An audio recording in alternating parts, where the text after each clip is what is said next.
શંકરાચાર્ય મહારાજે આ પદ ને આટલી રીતે સમજાવ્યું.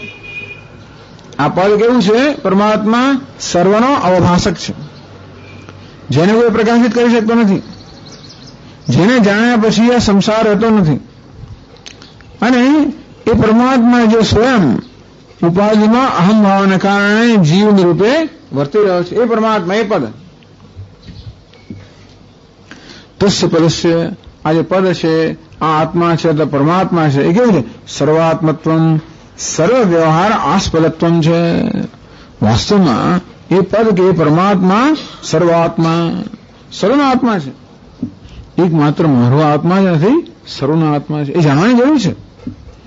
હું જેને આત્મા કહું છું એ માત્ર દેહ પૂરતો મર્યાદિત નથી, એ સર્વનો આત્મા છે. સર્વ વ્યવહાર આસ્પદત્વમ છે.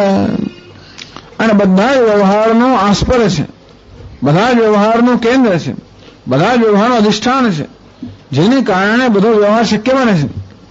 જેમ નાટક ચાલતું હોય, 15-20 બધા ભિન્ન ભિન્ન અભિનેતાઓ બધા નાટ્ય કરી રહ્યા હોય, બધા કોના રંગમંચ પર? એક રંગમંચ છે, જેને કારણે આ જે બધા નાટકનો આશ્રય છે. તેવી રીતે આ જગતનો બધો વ્યવહાર ચાલે છે, રંગમંચ કયો? કોઈ દેખાતું નાટક દેખાય છે આપણને. દરેક આપણે બધા કોણ છે? નાટકના બધા પાત્રો છે. આ કયા રંગમંચ પર વ્યવહાર ચાલી રહ્યો છે? આ પરમાત્મા રંગમંચ છે, પ્લેટફોર્મ, જેના પર બધો વ્યવહાર ચાલી રહ્યો છે. સર્વ વ્યવહાર આસ્પદત્વમ ચ વિવક્ષુ.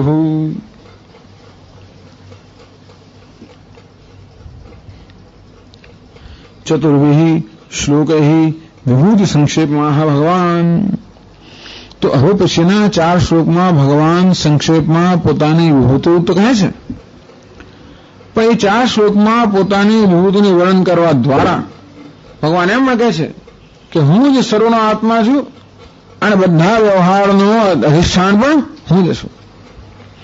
વ્યવહાર કરનાર પણ હું છું, જેની સાથે વ્યવહાર થાય તે પણ હું છું, અરે વ્યવહાર પણ હું છું, ખાનાર પણ હું છું, ભોજન ભોગતા પણ હું છું, ભોજન પણ હું છું, અને ભોગ્ય પણ હું છું. ટૂંકમાં ખાવું એટલે જોવું, દ્રષ્ટા દૃશ્ય દર્શનમ, ભોગતા ભોગ્ય ભોજનમ, આ વ્યવહાર છે. વ્યવહાર આસ્પદત્વમ, આ બધા વ્યવહારનું વાસ્તવમાં જે એક અધિષ્ઠાન છે, જે આ બધા વ્યવહાર કરી રહ્યો છે, જેને કારણે સર્વ વ્યવહાર શક્ય છે, એ પણ ભગવાન જ છે. ટૂંકમાં આપણને એટલે નજીક લઈ આવે ભગવાનનું આ જે વર્ણન છે, એટલું બધું રોજ બરોજના વ્યવહારની સાથે એટલું વણાયેલું છે, એ અહીંયા વર્ણન કરવામાં આવે છે. ભગવાનનું વર્ણન એમ કરવામાં આવે કે દશરથ રાજાના પુત્ર હતા અને અયોધ્યામાં હતા, બધું એ પણ વર્ણન કરવામાં આવે. એક પ્રકારનું વર્ણન છે. આ વર્ણન કેવું છે? આ કથા કેવી છે? આ કથા તો એવી છે કે આ બધો વ્યવહારમાં તો કે જે જાત જાતના વેશ પહેરીને આ બધો વ્યવહાર કરી રહ્યો છે, જેને કારણે વ્યવહાર છે, જે સર્વ વ્યવહારનું કેન્દ્ર છે. ટૂંકમાં એકદમ નજીકથી આપણે ભગવાનને ઓળખાણ આપે છે, નજીકથી ઓળખાણ આપે ભગવાનને. વિવક્ષુ, આ પ્રકારે વક્તુમિચ્છુ, ભગવાન આ 4 શ્લોકમાં જ્યારે પોતાની વિભૂતિનું સંક્ષેપમાં વર્ણન કરે છે ત્યારે ભગવાનની કહેવાની ઈચ્છા શું છે? સર્વાત્મત્વ, હું સર્વનો આત્મા છું. સર્વ વ્યવહાર આસ્પદત્વમ, હું સર્વ વ્યવહારનું અધિષ્ઠાન છું, એવું કહેવાની ઈચ્છા ધરાવનારા ભગવાન હવે 4 શ્લોકમાં સંક્ષેપમાં પોતાની વિભૂતિનું વર્ણન કરે છે.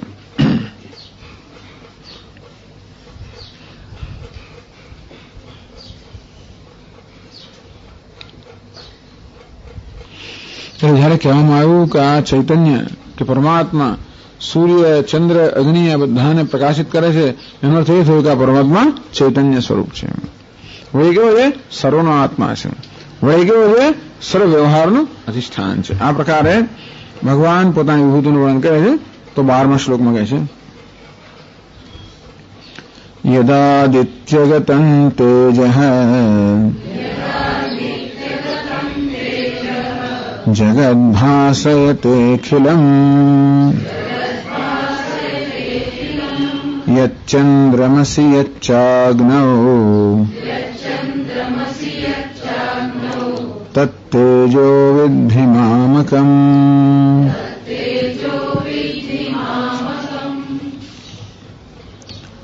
યદ આદિત્ય ગદમ તેજ હે અર્જુન, જે આદિત્યમાં રહેલું, આદિત્ય ગદમ, આદિત્યમાં રહેલું એ તેજ છે.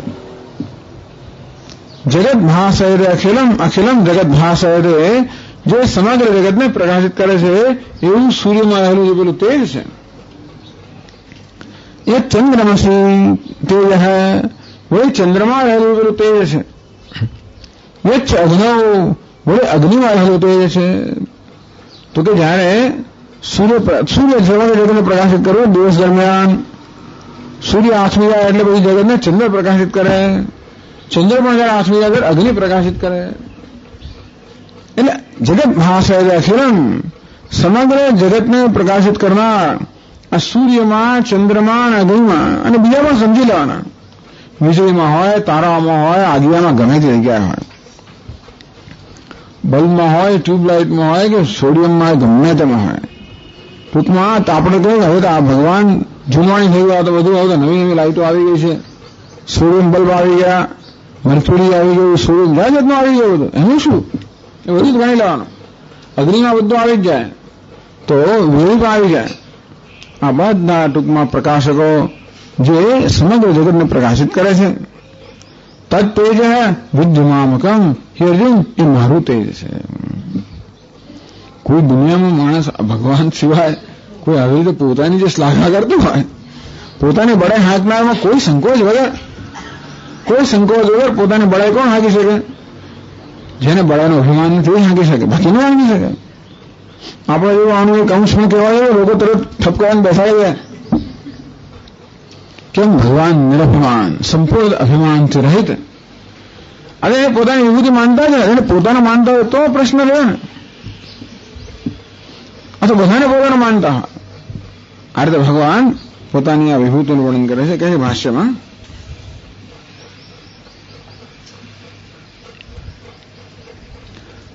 યદાદિત્યગતમ આદિત્યાશ્રયમ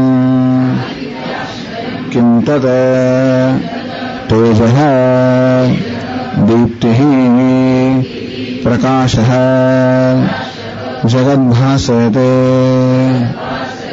પ્રકાશયતે અખિલં સમસ્તં યચ્ચંદ્રમસી શશભૃતે તત્તેજઃ અવભાસકં વર્તતે યચ્ચ અગ્નૌ હુતવહે તત્તેજઃ વિદ્ધે વિજાનીહિ મામકં મદીયં મમ વિષ્ણુઃ તજ્જ્યોતિઃ.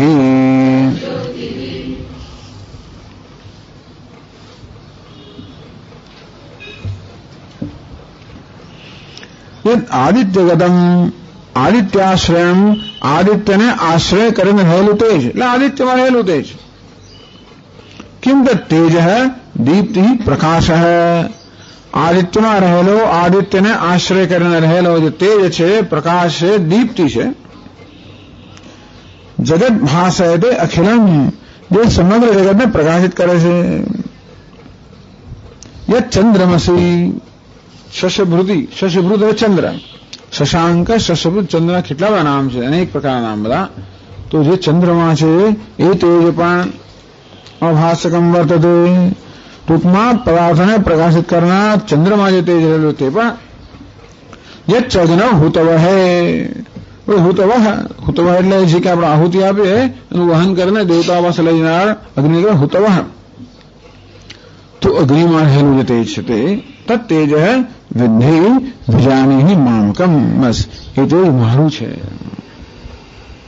મદિયમ મો વિષ્ણુ તજ્જ્યોતિઃ, મારું એટલે કોણ? મારું એટલે વિષ્ણુનું, પરમાત્માનું, સર્વવ્યાપી પરમાત્માનું એ તેજ છે. યેન સૂર્યસ્તપતિ તેજસા ઇદ્ધઃ, વેદમાં કહ્યું છે યેન સૂર્ય તપતિ તેજસા ઇદ્ધઃ, યેન તેજસા ઇદ્ધઃ સૂર્ય તપતિ, જે તેજથી પ્રકાશિત થયેલો, પ્રદીપ્ત થયેલો સૂર્ય પ્રકાશમાન છે, જગતને પ્રકાશિત કરે છે.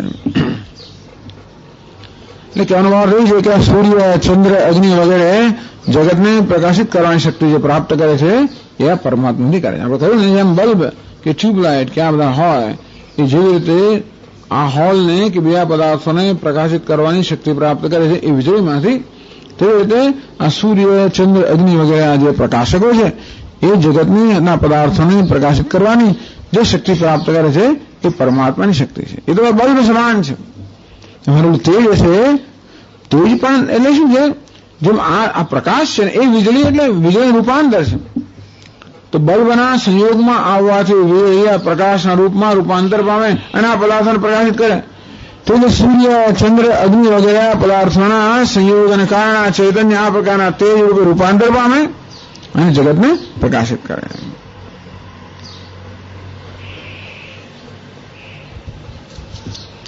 વિષય પ્રકાશન સામર્થ્યમ, ટૂંકમાં આ જગતમાં તમેવ ભાંતમ અનુભાતિ સર્વમ તસ્ય ભાષા સર્વમિદં વિભાતિ કહેવામાં આવ્યું.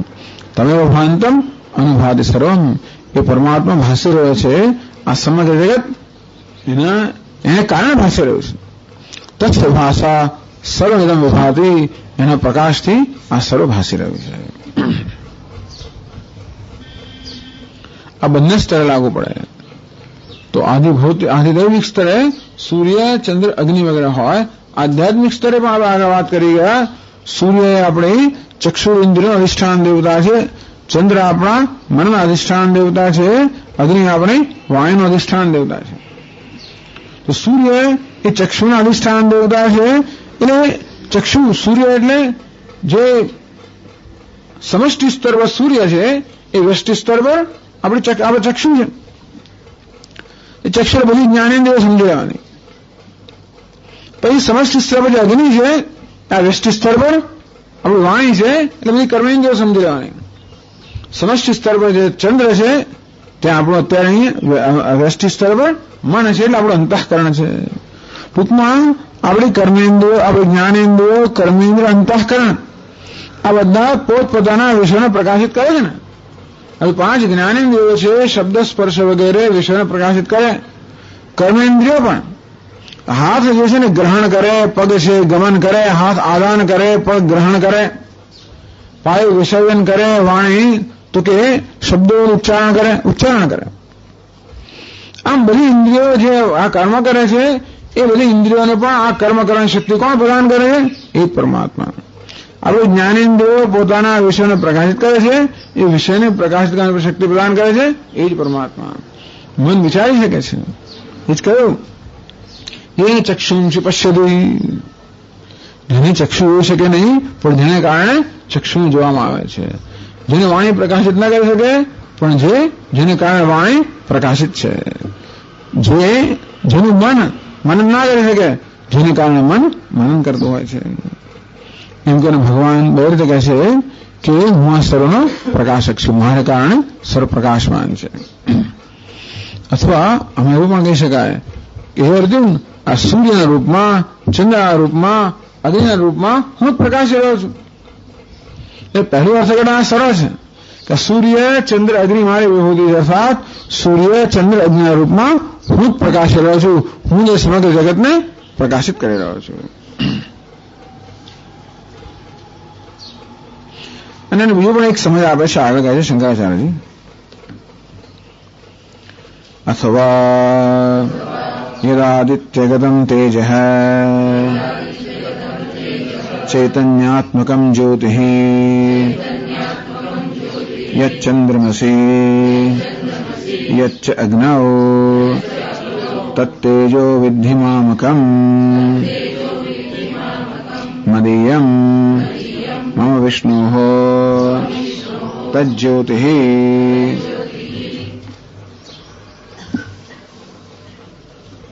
અથવા તો યદ આદિત્યગતમ તે ચૈતન્યાત્મકમ, ખ્યાલ એમ કહેવાય કે આદિત્ય, સૂર્ય, ચંદ્ર, અગ્નિ રૂપમાં હું પ્રકાશી રહ્યો છું.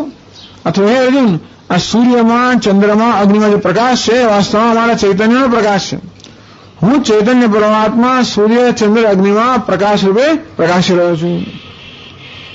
યદ આદિત્યગતમ તેજ ચૈતન્યાત્મકમ, આદિત્યમાં રહેલો ચૈતન્ય, ચંદ્રમાં રહેલો ચૈતન્ય, अग्निमय चैतन्य यच्चंद्रमसि यच्च अग्नौ तत्तेजः बुद्धिमामकम मदीयम मम विष्णु ज्योति એ વિષ્ણુ જે ચૈતન્ય સ્વરૂપ પરમાત્મા છું એ ચૈતન્ય આદિત્યમાં અગ્નિમાં ચંદ્રમાં આ પ્રકાશ રૂપે જગતને પ્રકાશિત કર્યો એટલે બે વસ્તુ એટલે કહેવાય હું જ સૂર્ય ચંદ્ર અગ્નિ છું એક અથવા તો સૂર્ય ચંદ્ર અગ્નિ દ્વારા હું પ્રકાશું છું એકમાં તો ઉપાદાન કારણ છું હું સૂર્ય છું હું ચંદ્ર છું હું અગ્નિ છું બધાનું ઉપાદાન કારણ હું છું અથવા સૂર્ય ચંદ્ર અગ્નિ દ્વારા હું પ્રકાશું છું મારે કારણે સૂર્ય ચંદ્ર અગ્નિ પ્રકાશે હું નિમિત્ત કારણ છું હું ચૈતન્ય છું અને મારે કારણે સૂર્ય ચંદ્ર અગ્નિ પ્રકાશે છે અથવા હું ઉપાદાન કારણ છું સૂર્ય ચંદ્ર અગ્નિ રૂપે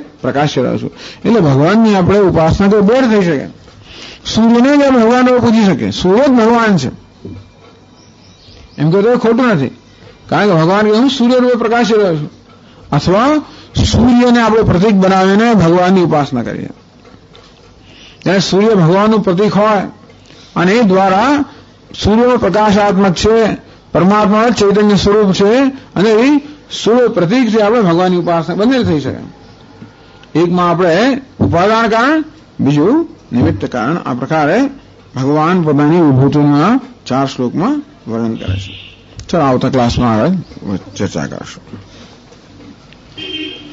ઓમ પૂર્ણમદઃ પૂર્ણમિદં પૂર્ણાત પૂર્ણમુદચ્યતે પૂર્ણસ્ય પૂર્ણમાદાય પૂર્ણમેવાવશિષ્યતે ઓમ શાંતિ શાંતિ શાંતિ શંકરં શંકરાચાર્યં કેશવં બાદરાયણં सूत्रभाष्यकृतौ वन्दे भगवन्तौ पुनः पुनः ईश्वरो गुरुरात्मेति मूर्तिभेदविभागिने व्योमवद्व्याप्तदेहाय दक्षिणामूर्ते नमः ॐ शान्ति शान्ति शान्ति हरिः ॐ श्रीगुरुभ्यो नमः हरिः ॐ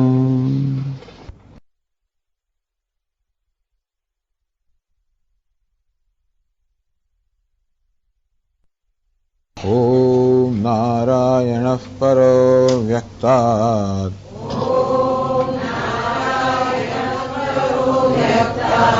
अण्डमव्यक्तसम्भवम्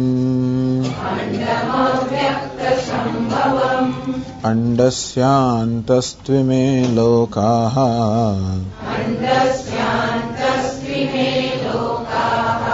सप्तद्वीपा च मेदिनी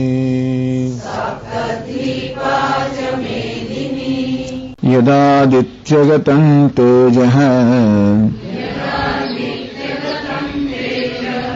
जगद्भासयतेऽखिलम् यच्चन्द्रमसि यच्चाग्नौ तत्तेजो विद्धि मामकम्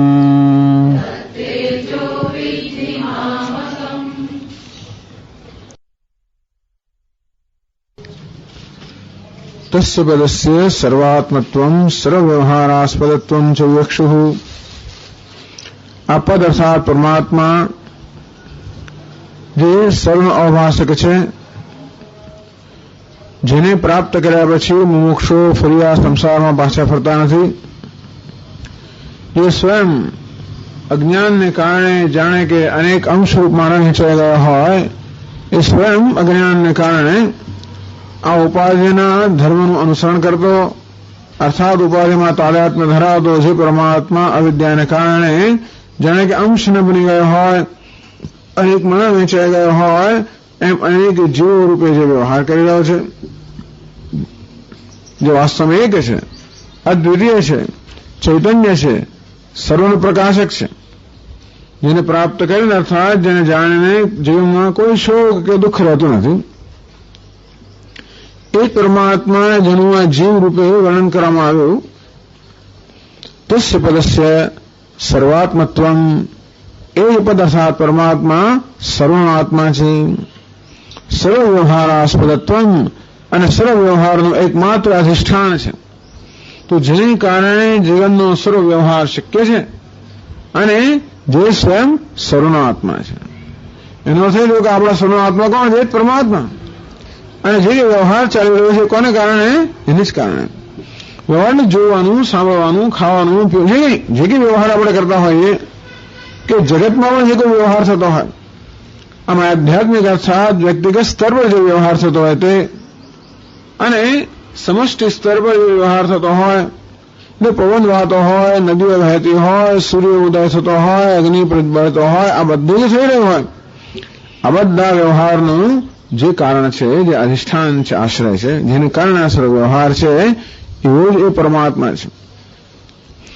એ ભગવાન 12માંથી માંડીને 12 થી 15 એ 4 શ્લોકમાં કહેવા માંગે છે. યદ આદિત્યગતમ તેજ, યદ ચંદ્રમસી યજ્ઞ તત્તેજ.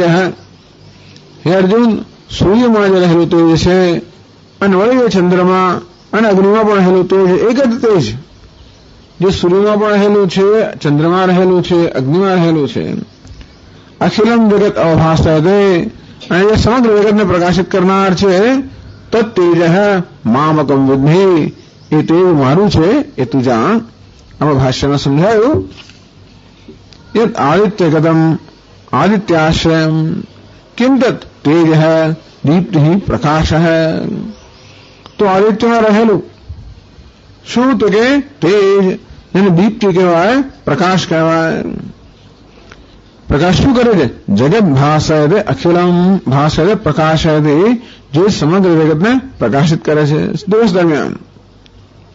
જગતને એટલે કે બધા રૂપ, બધા આદિત્ય બધું પ્રકાશિત ના કરી શકે. આ એક પ્રકાશ, એક પ્રકારના પ્રકાશની ભગવાન વાત કરે છે, સૂર્યના પ્રકાશની. દરેક દેવતાનો જુદા જુદા પ્રકારનો પ્રકાશ હોય, અને એ જુદા જુદા પ્રકારના વિષયોને પ્રકાશિત કરી શકે. જો સૂર્ય એક દેવતા છે, એ બધા રૂપ અને રંગને પ્રકાશિત કરે છે. એક દિગ દેવતા છે, દિગ દેવતા, દિશાઓના દેવતા, જે બધા ધ્વનિને, શબ્દને પ્રકાશિત કરે છે. એક અગ્નિ દેવતા છે, જે વાણીનું ઉત્પાદન કરે છે. એક વાયુ દેવતા છે, બધા સ્પર્શને પ્રકાશિત કરે છે. કે સામાન્ય પ્રકાશિત કરવું એટલે માત્ર આંખનો જ પ્રકાશ, એક એવી આપણે સમજે છે. તો પ્રકાશિત પર ઉજાળવો, પેલું અંધકાર, અજ્ઞાનનું આવરણ દૂર કરવું, અને એ જે વસ્તુ હોય એને ઉજાળવી, અભિવ્યક્ત કરવી. તો જેવી રીતે આ રૂમની અંદર જો ઘોર અંધકાર વ્યાપેલો હોય અને આપણે બેઠેલા હોઈએ તો પણ આપણે ન દેખાય, આપણે કઈ અવ્યક્ત. અને પ્રકાશ આવે એટલે જે છે તે અભિવ્યક્ત બને. તો અવ્યક્ત છે ને અભિવ્યક્ત છે, જે વર્તમાન છે, વિદ્યમાન છે, ને વર્તમાન કરવું, જે છે એને અભિવ્યક્ત કરવું. અર્થાત જે આપણે ઇન્દ્રિય જ્ઞાનનો વિષય નથી એને ઇન્દ્રિય જ્ઞાનનો વિષય બનાવવો. જેમ કે આપણે બધા બેઠા હોઈએ છતાં ગાઢ અંધકાર હોય તો પણ આપણે આંખોથી જોઈ ન શકીએ. તો પ્રકાશ આવે ત્યારે એ જે બધા બેઠેલા છે, બધા આપણી આંખોનો ચક્ષુનો વિષય બને. એને કહેવાય પ્રકાશિત કરવું, વ્યક્ત કરવું. તો તેવી રીતે શબ્દ, સ્પર્શ, રસ, ગંધ, આ બીજા બધા પદાર્થો છે. આમ શબ્દ એટલે ધ્વનિ તો આપણી કર્ણેન્દ્રિય ન હોય, અથવા કર્ણેન્દ્રિય અધિષ્ઠાતા દેવતા, દિગ્ દેવતા ન હોય, તો બધા ધ્વનિ હોય તો આપણે એને સાંભળી ના શકીએ. અને ક્યાં તો આપણા કાનમાં જે પૂમણા ખોસી ગયેલા હોય, કે કાન કદાચ પેલા દેવતાના અનુગ્રહના અભાવે કામ ન કરતા હોય, તો જે ધ્વનિ હોય આપણે સાંભળી ન શકીએ. તેવી રીતે સ્પર્શ, રસ, ગંધ, આ બધા પણ પદાર્થો છે. એ બધા પદાર્થો પ્રકાશિત કર્યા કહેવાય. અર્થાત એ બધા પદાર્થો આપણી ઇન્દ્રિયના જ્ઞાનનો વિષય બને એ કરનારા જુદા દેવતાઓ છે. સમષ્ટિ સ્તર પર દેવતાઓ છે અને એમના અંશ રૂપે વ્યષ્ટિ સ્તર પર પણ દેવતાઓ છે. સમષ્ટિના સ્તર પર સૂર્ય, ચંદ્ર, અગ્નિ વગેરે આ બધા જે પ્રકાશકો છે એ સમષ્ટિ સ્તરના રૂપ અને રંગને પ્રકાશિત કરતા હોય. એ જ સૂર્ય દેવતા પોતાના અંશ રૂપે આપણા ચક્ષુમાં નિવાસ કરતા હોય છે અને વ્યષ્ટિ સ્તર પર આપણા રૂપ રંગને પ્રકાશિત કરે. તેવી રીતે અગ્નિ દેવતા સમષ્ટિ સ્તર પર સમગ્ર વાણીનું ઉચ્ચારણ કરે. એ જ અગ્નિ દેવતા વ્યષ્ટિ સ્તર પર આપણી વ્યક્તિગત વાણી, વ્યક્તિગત શબ્દના ઉચ્ચારણ માટે એના અધિષ્ઠાન દેવતા છે. આમ દેવતાઓ બંને સ્તરે રહેલા છે. તે ભગવાન આ શ્લોકમાં 3 દેવતાનો ઉલ્લેખ કરે છે, અગ્નિનો, ચંદ્રનો અને સૂર્યનો. આમ સૂર્ય, ચંદ્ર, અગ્નિ પ્રકાશકો તો છે જ, અને એ જગતના રૂપ રંગને પ્રકાશિત કરે છે. પણ અખિલમ જગત અભાષાય, તો જે સમગ્ર જગતને પ્રકાશિત કરે, તો કે રૂપ અને રંગનું જગત. પણ જો જયારે સમગ્ર જગત એવું સમજવું હોય તો સૂર્યની સાથે બીજા દેવતાઓ પણ સમજી લેવા જોઈએ. સૂર્ય દેવતા તો કે રૂપ રંગને પ્રકાશિત કરે, દિગ દેવતા ધ્વનિને પ્રકાશિત કરે, વાયુ દેવતા સ્પર્શને પ્રકાશિત કરે, અને વળી વરુણ દેવતા રસને પ્રકાશિત કરે, અશ્વિની કુમાર કે પૃથ્વી દેવતા ગંધને પ્રકાશિત કરે. આ બધા દેવતાઓ, તો કે આ બધા દેવતાઓ જે પોતપોતાના વિષયોને પ્રકાશિત કરે છે, એ ક્યારે પ્રકાશિત કરે છે કે એમનામાં જ્યારે એ પ્રકારનો પ્રકાશ રહેલો હોય ત્યારે. તો આ બધા દેવતાઓ, હે અર્જુન, આ બધા દેવતાઓ જે પોતપોતાના વિષયોને પ્રકાશિત કરે એનો પ્રકાશ હું છું. પણ ચાલો હવે આપણે સ્પષ્ટ રૂપે કોણ જોઈ શકીએ? સૂર્યને. એટલા માટે સૂર્ય દ્રષ્ટાંત આપવાનું, સૂર્યનું, ચંદ્રનું, અગ્નિનું. કે સૂર્ય, ચંદ્ર, અગ્નિ જેમાં રહેલું તેજ, જે તેજને કારણે આ જગતના સમગ્ર રૂપ રંગ, તો રૂપ રંગનું સમગ્ર જગત પ્રકાશિત છે. હે અર્જુન, એ તેજ મારું છે, એ પ્રમાણે તું જાણ. કહ્યું તે પ્રમાણે સૂર્ય દિવસ દરમિયાન પ્રકાશિત કરે, ચંદ્ર રાત્રે પ્રકાશિત કરે, સૂર્ય ના હોય તો ચંદ્ર પ્રકાશિત કરે, ચંદ્ર ના હોય તો અગ્નિ પ્રકાશિત કરે. એ સિવાય પણ બીજા બધા કદાચ કે પ્રકાશકો આપણે સમજો, બલ્બ ધારો કે, એ બધા આમાં આવી ગયા સમજવાના. એ બધું તેજ મારું તેજ છે, વિષ્ણુનું તેજ છે. જાત જાતની ટોર્ચ લાઇટો આવતી હોય છે, બધી પેન્સિલ ટોર્ચ ને ફલાણી ટોર્ચ ને. ઘણીવાર ટોર્ચ લાઇટ હોય ને, બેટરી જેને આપણે કહીએ છીએ, એને ખરેખર ટોર્ચ કહેવાય. બેટરી તો બરોબર છે, પેલી નાની હોય એને સેલ કહેવાય, મોટર કાર હોય એને બેટરી કહેવાય, અને પેલી જે છે ને એને ટોર્ચ કહેવાય. ટોર્ચ એટલે મશાલ. જૂના જમાનામાં મશાલ આવતી તેને ટોર્ચ કહેવાય. આ નવી મશાલ જ છે ને. મશાલ હાથમાં આપણે પકડીએ ને તો આ મશાલ છે ને, ઇલેક્ટ્રિક મશાલ, એટલે ઇલેક્ટ્રિક ટોર્ચ કહેવાય. એની અંદર રહેલી વસ્તુને બેટરી સેલ કહેવાય. આને તો જુદી વાત છે. પરંતુ એ બધા જે પ્રકાશકો છે એમાં રહેલો પ્રકાશ ભગવાન હું જ છું. એટલે ભગવાનના દર્શન કરવા ક્યાંય દૂર ના જવું પડે. હવે આ ટોર્ચ આવે છે ને, હવે રાત્રે ઘણી વાર આપણે જોયું હોય તો રાત્રે ટોર્ચ જ ના દેખાય અંધારામાં, તો શું થાય? તો હું ક્યાંક ગયેલો તો ટોર્ચ એક જણા અમને આપવામાં આવી હતી, તો અંધારામાં આંખ ઉઘડું તો આમ પ્રકાશ દેખાય. એ ટોર્ચની પેલી જે ઉપર સ્વિચ હતી ને એની અંદર નાનકડો પ્રકાશ હતો. એટલે ટોર્ચ ક્યાં જાય ખબર પહેલા તો એ ટોર્ચની પેલું બટન ક્યાં જાય ખબર પડે. એ દબાવો ત્યારે ટોર્ચમાંથી લાઈટ થાય. આ બધો પ્રકાશ ટોર્ચને પણ બતાવનારી પેલી જે સ્વિચ છે કે બટન, એમાં રહેલો પ્રકાશ કે આજ્ઞાનો જે કોઈ જગ્યાએ પ્રકાશ છે એ રૂપ રંગને પ્રકાશિત કરે છે. ભગવાન કહે કે એ મારો પ્રકાશ છે. ટૂંકમાં ભગવદ્ ગીતા ભગવાનના દર્શન કરવા કેમ એ બતાવે છે. બે રીતે થાય. એક તો ક્યાં તો આપણે આપણો ભગવાન વિશેનો ખ્યાલ બદલી નાખીએ અને ભગવાનના ખ્યાલ પ્રમાણે ભગવાનનો ખ્યાલ કરીએ. એટલે આપણો ભગવાન વિશેનો એક ખ્યાલ છે. ભગવાન આપણને અત્યારે સમજાવે છે, ધીમે ધીમે આપણો ખ્યાલમાં પરિવર્તન થાય. અત્યારે તો આપણે ભગવાનના દર્શન ક્યારે થાય? અમુક જ રૂપમાં આપણી સમક્ષ આવે. શ્રી કૃષ્ણ મુરલી મનોહર કે ગિરધારી કે પછી ધનુષ્યબાણ ધારણ કરનાર કે પછી પંચમુખ કે અમુક જે દેવતા નું રૂપ આપણા ધ્યાન આપણા મનમાં હોય એ પ્રકારે ભગવાન જો પ્રગટ થાય તો આપણે ભગવાનના દર્શન કર્યા એવો સંતોષ આપણને થાય. તો ભગવાનના દર્શન કર્યાનો સંતોષ આપણે ક્યારે થાય? આપણા ખ્યાલ પ્રમાણે ભગવાન જેવા છે તે રૂપમાં ભગવાન આપણી સમક્ષ આપણા દર્શન દે તો ભગવાનના દર્શન કરવા સંતોષ થાય. એક રીત એવી છે કે આપણા ખ્યાલમાં જેવા ભગવાન છે એવા ભગવાનના દર્શન કરવા આપણે પ્રયત્ન કરો, એની ઉપાસના કહેવામાં આવે છે. બીજો ખ્યાલ એવો છે, બીજી આપણા ખ્યાલને જ બદલી નાખીએ કે આપણે ખ્યાલને બદલી નાખીએ તો પછી ભગવાન એવું કહે છે આપણે ખ્યાલને બદલી નાખીએ કે ભાઈ પ્રકાશ એ હું છું. ધારો કે આપણો ખ્યાલ બદલાઈ જાય તો ક્યાં તો આપણા ખ્યાલને બદલીએ તો જે ભગવાન છે એના દર્શન થાય. ખ્યાલ નહીં રાખીએ તો આપણે મનને બદલવું પડે અને તો પછી આપણે ઈચ્છીએ ભગવાન દર્શન. બંને પદ્ધતિ છે. એક પદ્ધતિને ઉપાસના કહેવામાં આવે છે, બીજી પદ્ધતિને જ્ઞાન કહેવામાં આવે છે. ભગવાનના દર્શન તો બંનેમાં છે. ઉપાસનામાં મારા મનમાં ભગવાનનું એક જ રૂપ છે, સતત અહીં ધ્યાન કરો અને તો કદાચ હું એના આકારનો બન્યો કે ભગવાન એ રૂપમાં મને દર્શન આપે જે મારી ઈચ્છા હોય. વેદાંત લોકો એવું નહીં, કારણ કે એ રૂપમાં ભગવાનના દર્શન કર્યા પછી પણ એટલે બહુ એનો કોઈ વિરોધ નથી, એ ખોટું નથી કે એ સામાન્ય વસ્તુ પણ નથી. ભગવાનના કોઈ રૂપમાં દર્શન તો બહુ મોટી વસ્તુ છે, મોટો ભગવાન અનુગ્રહ છે. પણ વેદાંત લોકો કે નહીં એવું કરવા કરતા, કારણ કે એક રૂપમાં ભગવાનના દર્શન કર્યા પછી પણ બીજા બધા રૂપમાં તો ભગવાન દર્શન કરવાનો નથી રહી ગયા ને.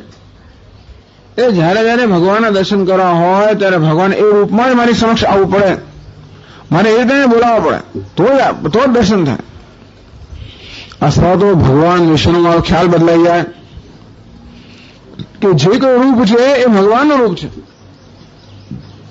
એવો ખ્યાલ બદલાઈ જાય તો પછી કોઈ પ્રકારના પ્રયત્ન વગર ભગવાનના દર્શન થાય. સો વિકંપેન યોગેન યુજ્યતે નાત્ર સંશય હૈ.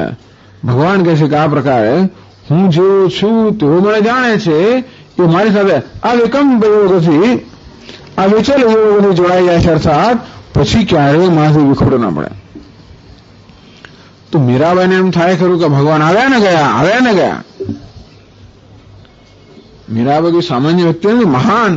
છતાં વેદાંતિ લોકોને એમાં થોડીક અધૂરપ લાગે ખરી કે ગયા ખરા ને ભગવાન, આવ્યા ને ગયા નહીં, ભગવાન જ છે. તો ધારો એવું હોય તો એથી પણ આગળ એ ભગવાનના દર્શન કર્યા પછી પણ એક પગલું આગળ કે માત્ર એ જ રૂપમાં નહીં પરંતુ સર્વરૂપમાં ભગવાન છે. એ સર્વોત્કૃષ્ટ દર્શન. એટલે મીરાબાઈને એવું દર્શન નહોતું આપણે કહેવાનો હેતુ નથી, પણ આપણે જેમ મીરાબાઈને માનીએ છીએ મીરાબાઈને તો મેરે તો ગિરધર ગોપાલ અને પછી શું મોર મુકુટ પીતાંબર સોહે એમનું ભગવાનનું રૂપ, ગલે વૈજયંતી માલા, એ તો ઉત્કૃષ્ટ છે, એના નથી. તો ભાઈ વૈજયંતીઓને બીજી માળા પહેરીને આવે તો, પીતાંબરને બદલે બીજો અંબર પહેરીને આવે તો, મોર મુકુટને બદલે બીજો મુકુટ હોય તો જરા મુશ્કેલી પડે. તુલસીદાસજી માં તો મુશ્કેલી પડે થોડી કે ભાઈ નીલાંબૃત શ્યામળ કોમલાંગમ સીતા સમારોપિતમામ ભાગમ પાણો મહાસાયક ચારુ ચાપમ. એમને સહાયક અને ચાપ ધનુષ્ય બાણવાળા ભગવાન છે. નમામિ રામમ રઘુવંશનાથમ. એટલે કૃષ્ણ પેલા મુરલી વહીને આવે તો કે ભાઈ આવું કરીને નહીં, તમે આમ આવો તો હું દર્શન કરવા આપના. અને પેલા કઈ બાણવાળા નહીં, મને મુરલી વાળા છે. બહુ સુંદર વસ્તુ હોય, પણ છતાં વેદાંત લોકોને શું અભિષ્ટ છે કે એથી પણ એક પગલું આગળ કે આપણા ભગવાન વિશેનો ખ્યાલ જ બદલાઈ જાય એટલે ભગવાન જેવા છે તેવો આપણો ખ્યાલ થઈ જાય. એટલે ભગવદ્ ગીતામાં સર્વત્ર આ પ્રકારના ભગવાનનું દર્શન છે. અહમ આત્મા ગુડાકેશ સર્વભૂતાશય સ્થિત હૈ. હે ગુડાકેશ, હું પ્રાણી માત્રના હૃદયમાં આત્મરૂપે રહેલો છું. સર્વાત્મત્વ ભગવાન માત્ર એક રૂપ કે નામમાં મર્યાદિત નથી. સર્વાત્મત્વ સર્વનો આત્મા છે. સર્વનો આત્મા એટલે સર્વ છે. સર્વનો આત્મા અર્થાત સર્વને ચેતનતા પ્રદાન કરનાર પણ અને જો જે કે નામ કે આકાર છે એ પણ એ નિમિત્ત કારણ હોવાને કારણે સર્વનો પ્રેરક છે. ઉપાદાન કારણ હોવાને કારણે જે કે રૂપ અને આકાર જે પણ એ જ છે. આમ પેલી ઢીંગલી હોય, બેટરી ચાલની ઢીંગલી હોય, એમાં બે અંશ રહેલા છે. એક તો ઢીંગલીનું પેલું શરીર જે કે ઢીંગલી હોય તે, અને બીજી અંદર રહેલી પેલી નાનકડી મશીન મોટર બેટરીથી ચાલનારી. તો જયારે પેલી ઢીંગલી નાચતી હોય એની પ્રેરણા કોણ કરે? પેલી મોટર કરે. તો પ્રેરણા કારણ કોણ છે? નિમિત્ત કારણ. નાચનારી ઢીંગલી અને હાથ તો એ કોણ છે? ઉપાદાન કારણ. તો તો ભગવાન માત્ર નિમિત્ત કારણ હોય, માત્ર પ્રેરક હોય, તો પછી નાશનારી ઢીંગલી હાથ પગને બધું છે એ ભગવાન ના થાય. ભગવાન માત્ર ઉપાદાન કારણ હોય તો હાથ પગ ઢીંગલી શરીર ભગવાન હોય, પ્રેરક ના હોય. પણ નિમિત્ત અને ઉપાદાન બંને કારણે હોય તો પ્રેરક પણ એ જો જેને પ્રેરણા થઈ છે તે પણ નચાવનાર પણ એ અને નાચનાર પણ એ. તો સર્વાત્મત્વ અને સર્વાત્મ તો સર્વવ્યાપકતા કહેવાય. ભગવાન અભિન્ન નિમિત્ત ઉપાદાન કારણ છે. આ પ્રકારનું દર્શન ભગવાન ભગવદ્ ગીતામાં કરાવે છે. એનો અર્થ એ નહીં કે બીજા રૂપમાં ભગવાન નથી, અર્થાત આપણે જે રૂપમાં ભગવાનની ઉપાસના કરતા હોઈએ એમાં ભગવાન નથી એવું નથી, પરંતુ ભગવાન કૃષ્ણ ઈશ્વરનું વ્યાપક રૂપ જે છે એના આપણને દર્શન કરાવે છે. સર્વમિદમ પ્રોતમ સૂત્રો મણિગણા એવા. સૂત્રમાં જેમ મણિનો સમૂહ પરોવાયેલો હોય તેમાં સમગ્ર નામ રૂપાત્મક વેદ મારામાં પરોવાયેલું છે. હું સર્વમાં વ્યાપ્ત છું, સર્વનો આધાર છું, સર્વનો આત્મા છું. વેદાંતી લોકોને અહુબહુ ગમે એટલે કશી ઉપાસના ના કરવી પડે ને, એમને કઈ ધ્યાન ના કરવું પડે. યત્ર યત્ર મનોયાતિ તત્ર તત્ર સમાધે. જે કોઈ જગ્યાએ મન જાય ત્યાં ઈશ્વર છે એવું એમને વધારે ગમે. ખાલી આંખો મીચી દઈએ અને આપણા મનને બરોબર નિરુદ્ધ કરીએ અને પછી ભગવાનના દર્શન થાય એ તો ખરું, પણ એટલો સંતોષ નથી. આંખો ખુલ્લી હોય તો ભગવાનના દર્શન થવા જોઈએ, તો જ અવિકંપેન યોગેન યુજ્યતે. તો ભગવાન સાથેનું જોડાણ કેવું છે? અવિકંપ. એટલા માટે આ 4 શ્લોકમાં જ્યાં જ્યાં પણ તક મળે ત્યાં ભગવાન પોતાની વિભૂતિ અર્થાત હું સર્વનો આત્મા છું, હું સર્વવ્યાપક છું, હું સર્વનો પ્રેરક છું, આ વારંવાર ક્યાં જ કરતા હોય. તો અહીં પણ જરાક તક મળી એટલે પોતાની વિભૂતિ, પોતાના મહાત્માનું વર્ણન શરૂ કરી દીધું. તો ભગવાન વડે પ્રેમ કેમ ને? મહાત્મ જ્ઞાન પૂર્વસ્તુ સ્નેહ સર્વતો સુદૃઢ સર્વતોધિક સ્નેહ.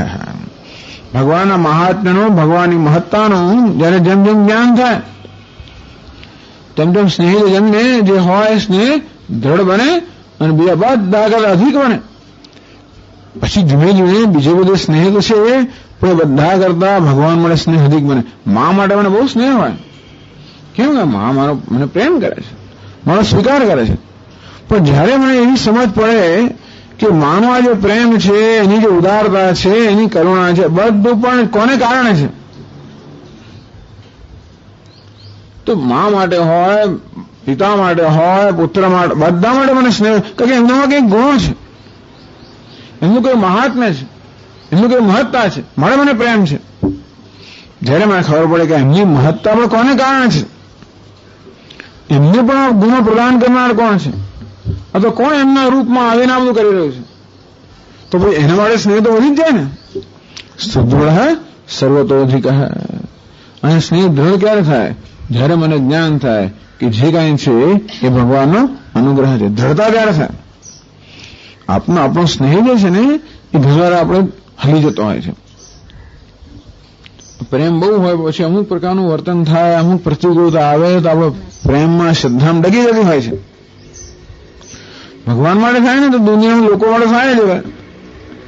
એ ભગવાન જ જયારે આપણે અપેક્ષાઓ પૂરી કરી શકતો નથી. બિચારો સર્વજ્ઞ અને સર્વશક્તિમાન હોવા છતાં પણ ભગવાન પણ જયારે આપણે એક વ્યક્તિની અપેક્ષાઓ નથી પૂરી કરી શકતો ત્યારે મા બાપ ને બીજા બધા લોકો એમને શું હિસાબ બિચારાવાનો. અને આપણો પ્રેમ હંમેશા કેટલે અંશે આપણી અપેક્ષાઓ પૂરી થાય એના પર આપણી પ્રેમની માત્રાનો આધાર હોય છે. જેટલે અંશે મારી અપેક્ષા પૂરી થાય એટલો મને એમ લાગે કે મને પ્રેમ કરવામાં આવે. મને કોઈ પ્રેમ કરે છે એ મને ક્યારે લાગે? જ્યારે મારી અપેક્ષાઓ, મારી માંગણીઓ, મારા આગ્રહો પૂરા કરવામાં આવે. કે મારો સ્વીકાર કોનો સ્વીકાર? હું એટલે કોણ? મારી અપેક્ષાઓ, માંગણીઓ, આગ્રહો ભેગા કરે એટલે હું નામની કઈ વસ્તુ છે? હું એટલે કોણ? આ બધા આગ્રહોનો, અપેક્ષાઓનો, માંગણીઓનો સમૂહ એટલે હું. મારો સ્વીકાર એટલે મારા આગ્રહોનો સ્વીકાર, મારી માંગણીનો સ્વીકાર, મારી અપેક્ષાનો સ્વીકાર. ભગવાન પણ આ કરી શકતો નથી. તો બિચારા લોકલ માણસો આપણા બધા હોય, મા બાપ હોય કે ભાઈ બહેન હોય કે પતિ પત્ની હોય, એ શું કરી શકે? કારણ કે કોઈની અપેક્ષાઓ પૂરી કરવા માટે બહુ શક્તિ જોઈએ ને, સામર્થ્ય જોઈએ ને. પેલો કોઈ મારે લાખ રૂપિયા જોઈએ, મારી પાસે 5 લાખ, તો લાખ ક્યારે આપો? હોય ત્યારે આપો ને. સામર્થ્ય જોઈએ, જ્ઞાન જોઈએ, સમજ બહુ બધું જોઈએ. એટલા માટે બીજા બધા લોકો આપણી કસોટીમાં ધીમે ધીમે ધીમે નિષ્ફળ પૂરા થતા જાય છે. ભગવાને સફળ થતો નથી. એટલા માટે એ પણ સમજની જરૂર છે. આપણી ભક્તિ ક્યારે ટકે એની પાસે સમજ હોય ત્યારે, કે જે કાંઈ છે વેદાંત લોકો શું કહે કે આપણી અપેક્ષાઓ ભગવાન પૂરી કરે એવો આગ્રહ રાખવાના બદલે ભગવાન જે કરે છે એ પ્રમાણે અપેક્ષા હું બદલું. મારી અપેક્ષા ભગવાન પૂરી કરે એવો આગ્રહ રાખવાના બદલે ભગવાન જે કરે છે એ પ્રમાણે હું અપેક્ષા કરું તો પ્રશ્ન મારે ને. જો વેદાંતની આ પદ્ધતિ છે. એક વાર વેદાંત શું છે આપણે સમજીએ ને પછી બહુ સરસ છે આપણે જીવનની અંદર કેમ કરવું, કારણ પછી દરેક વસ્તુમાં વેદાંત લાવાય. એવું ખાલી ક્લાસમાં આપણા સમજીએ જેમ તેમ આપણા બધા વ્યવહારની અંદર પણ ધીમે ધીમે વેદાંત કેમ આવે. આપણો ઈશ્વર, આપણા ખ્યાલો બદલવાનો પ્રશ્ન છે. બદલવાનો અર્થાત સત્ય જેવું છે તે પ્રકારનો આપણો ખ્યાલ હોય તો પછી વાંધો નથી. કોઈ દિવસ સત્ય આપણે નિરાશ ન કરી શકે. જીવનમાં કશું નિરાશ કરતું હોય તો આપણી કલ્પનાઓ આપણે નિરાશ કરી શકે, પણ ક્યારે સત્ય આપણે નિરાશ ના કરે. નામ જ સત્ય જે ક્યારે નિરાશ ના કરે. હું નિરાશ થયું તો ક્યાં તો એક વસ્તુ હોય કે ખરેખર કોઈ હું નિરાશ કર્યો અથવા તમારી કલ્પનાને માટે નિરાશ જ નહીં. સ્વામી દયાનંદ મહારાજ કે હું કર્મ કરું અને મને નિષ્ફળતા મળે, એ નિષ્ફળતા કોની છે? એ કર્મની નિષ્ફળતા છે? તો કે ના, કર્મ નિષ્ફળ હોય જ ના શકે. કર્મ હંમેશા પોતાના સ્વભાવ પ્રમાણે અનુરૂપ ફળ આપવાનું. તો નિષ્ફળતા છે ને મારી અપેક્ષા નિષ્ફળતા હોય શકે. હું કર્મ કરું માટે કર્મ ફળની અપેક્ષા મેં રાખી હોય એમાં નિષ્ફળતા એટલા માટે હોય કે હું જયારે અપેક્ષા રાખું ત્યારે મારી પોતાની સમજ પ્રમાણે હું અપેક્ષાઓ રાખતો હોઉં. અર્થાત એ કર્મ ફળ મારી અપેક્ષા પ્રમાણે મળે એના કરતા મારી સમજ બદલી નાખું, જેથી મારી અપેક્ષાને હું કર્મફળ પ્રમાણે બનાવી દઉં. આમ જેમ કર્મફળ આવતા જાય તમારી અપેક્ષા બદલાતી જાય છે. યોગ એને કહેવાય ચિત્તવૃત્તિ નિરોધ. યોગની વ્યાખ્યા કરવામાં આવે છે ચિત્તવૃત્તિ નિરોધ. યોગી લોકો ચિત્તવૃત્તિને બંધ કરી દે. વેદાંત લોકો શું ઈચ્છે? ચિત્તવૃત્તિ સત્યને અનુરૂપ થઈ જાય. બસ આટલો ફેર છે. યોગી લોકો શું ઈચ્છે? ચિત્તવૃત્તિ બંધ થઈ જાય છે. વેદાંતમાં બંધ થવાની જરૂર નથી. નિર્વિચાર વિચાર એવી કઈ ચિંતા નથી આપણને. આપણને વિચારનો વિરોધ જ નથી, આપણો અવિવેકનો જ વિરોધ છે. આપણે એક જ વસ્તુ ઈચ્છીએ કે આપણા વિચારો સત્યના અનુરૂપ હોય. બસ પછી ભલે ને વિચારે કે ગુનો તો નહીં કરો ને. આખી દુનિયા ભગવાન, તમારા વિચારો ભગવાન નહીં છે જ. અંતેથી આપણો અગત્યની વસ્તુ શું છે કે મારા વિચારમાં, મારા ખ્યાલમાં, વિચારે મારી સમજમાં ધીમે ધીમે પરિવર્તન આવે. ઈશ્વર જેવો છે તેવો રહે અને હું ધીમે ધીમે બદલાવું. એટલે મારી સમજ ધીમે ધીમે બદલાય. એટલે સ્વામી દયાનંદ મહારાજ કે ઈશ્વર મહાન થેરાપિસ્ટ તમને ખબર છે? આપણે પેલા મનોવૈજ્ઞાનિક માનસ ચિકિત્સક પાસે જતા હોઈએ છીએ. માનસ ચિકિત્સક બે પ્રકારના હોય છે. એક તો ડોક્ટર હોય છે, દવાઓ આપીને કામ કરે. બીજો માનસ ચિકિત્સક જેને થેરાપિસ્ટ કહેવામાં આવે છે, જે આપણને સમજ આપે, જીવનની વાસ્તવિકતાની સમજ આપે. એટલા જ માટે કે જે કે આપણા મનમાં દુઃખ બધું છે એ જીવનની વાસ્તવિકતાને ન સમજવાને કારણે, આપણે પોતાને ન સમજવાને કારણે અને બીજા બધા ન સમજવાને કારણે જે દુઃખ ઉત્પન્ન થયું હોય એમની પોતાની રીતે આ બિચારા માણસ ચિકિત્સકો કે માનવ વૈજ્ઞાનિકો જે હોય એ લોકો આપણને સમજ આપે જીવનની વાસ્તવિકતાને. સૌથી મોટો થેરાપિસ્ટ કોણ છે? ઈશ્વર છે. જો આપણે એને ચિકિત્સા કરવા દઈએ તો પેલો થેરાપિસ્ટને પણ એ ક્યારે મદદ કરી શકે? પેલો માણસ ચિકિત્સક ક્યારે મદદ કરી શકે? એની ચિકિત્સા કરવા દઈએ તો ને. શિલ્પી ક્યારે આપણને કરી શકે? આપણને ઘડવા દઈએ તો. વૈદ્ય ક્યારે આપણો રોગ દૂર કરે? એને બિચારા કઈ કામ કરે તો, દવા આપે ને એના કયા પ્રમાણે કરીએ તો જ. તે રીતે પેલો માણસ ચિકિત્સક પણ આપણને ક્યારે મદદ કરી શકે? આપણે એને મદદ કરવા દઈએ તો. ઈશ્વર ક્યારે મદદ કરી શકે? આપણે એને મદદ કરવા દઈએ તો. એમાં એક જ છે, ઈશ્વર શું અપેક્ષા રાખે છે? કોઈ આપણે ક્યારે મદદ કરી શકે? આપણે જયારે એનામાં શ્રદ્ધા રાખીએ ત્યારે, અને જોડે જોડે આપણા આગ્રહો આપણે એને ધરી દઈએ ત્યારે. પછી વૈદ્યરાજ પાસે જોઈને કોઈ મારું ઉકાળા નહીં આપવાના. આ લોકો ડોક્ટરમાં જઈને કે ઇન્જેક્શન આપો, ફળો, અને ભાઈ તો કે તમારું કામ છે. એક તો ભાઈ દેવા કે પૂછે કે શું થાય છે? મેં કોઈ ડાયરિયા થાય છે. ડાયરિયા થાય તમને કોને કહો? એ નક્કી કરવાનું કામમાં તમને શું થાય છે? તો તે ઝાડા થાય એમ કહેવાય. ડાયરિયા તો રોગનું નામ થયું ને, એ નક્કી કોણ કરે? એ તો હું નક્કી કરું, તમે નક્કી ના કરો. મને ફ્લૂ થાય છે એવું નહીં, મને તાવ આવે છે, મને માથું દુખે છે, મને ફલાણ થાય છે, એને ફ્લૂ કેવો કે નહીં એ મારે નક્કી કરવાનું. બરોબર ને? નક્કી કોણ કરે? ભાઈ નક્કી કરે. એટલે ટૂંકમાં શ્રદ્ધા છે ને આપણી કે મને કયા પ્રકારનો રોગ છે નક્કી કોણ કરે? એ નક્કી કરે. એ રોગની ચિકિત્સા કરવા માટે કયા પ્રકારનો ઔષધિ નક્કી કોણ કરે? એ નક્કી કરે.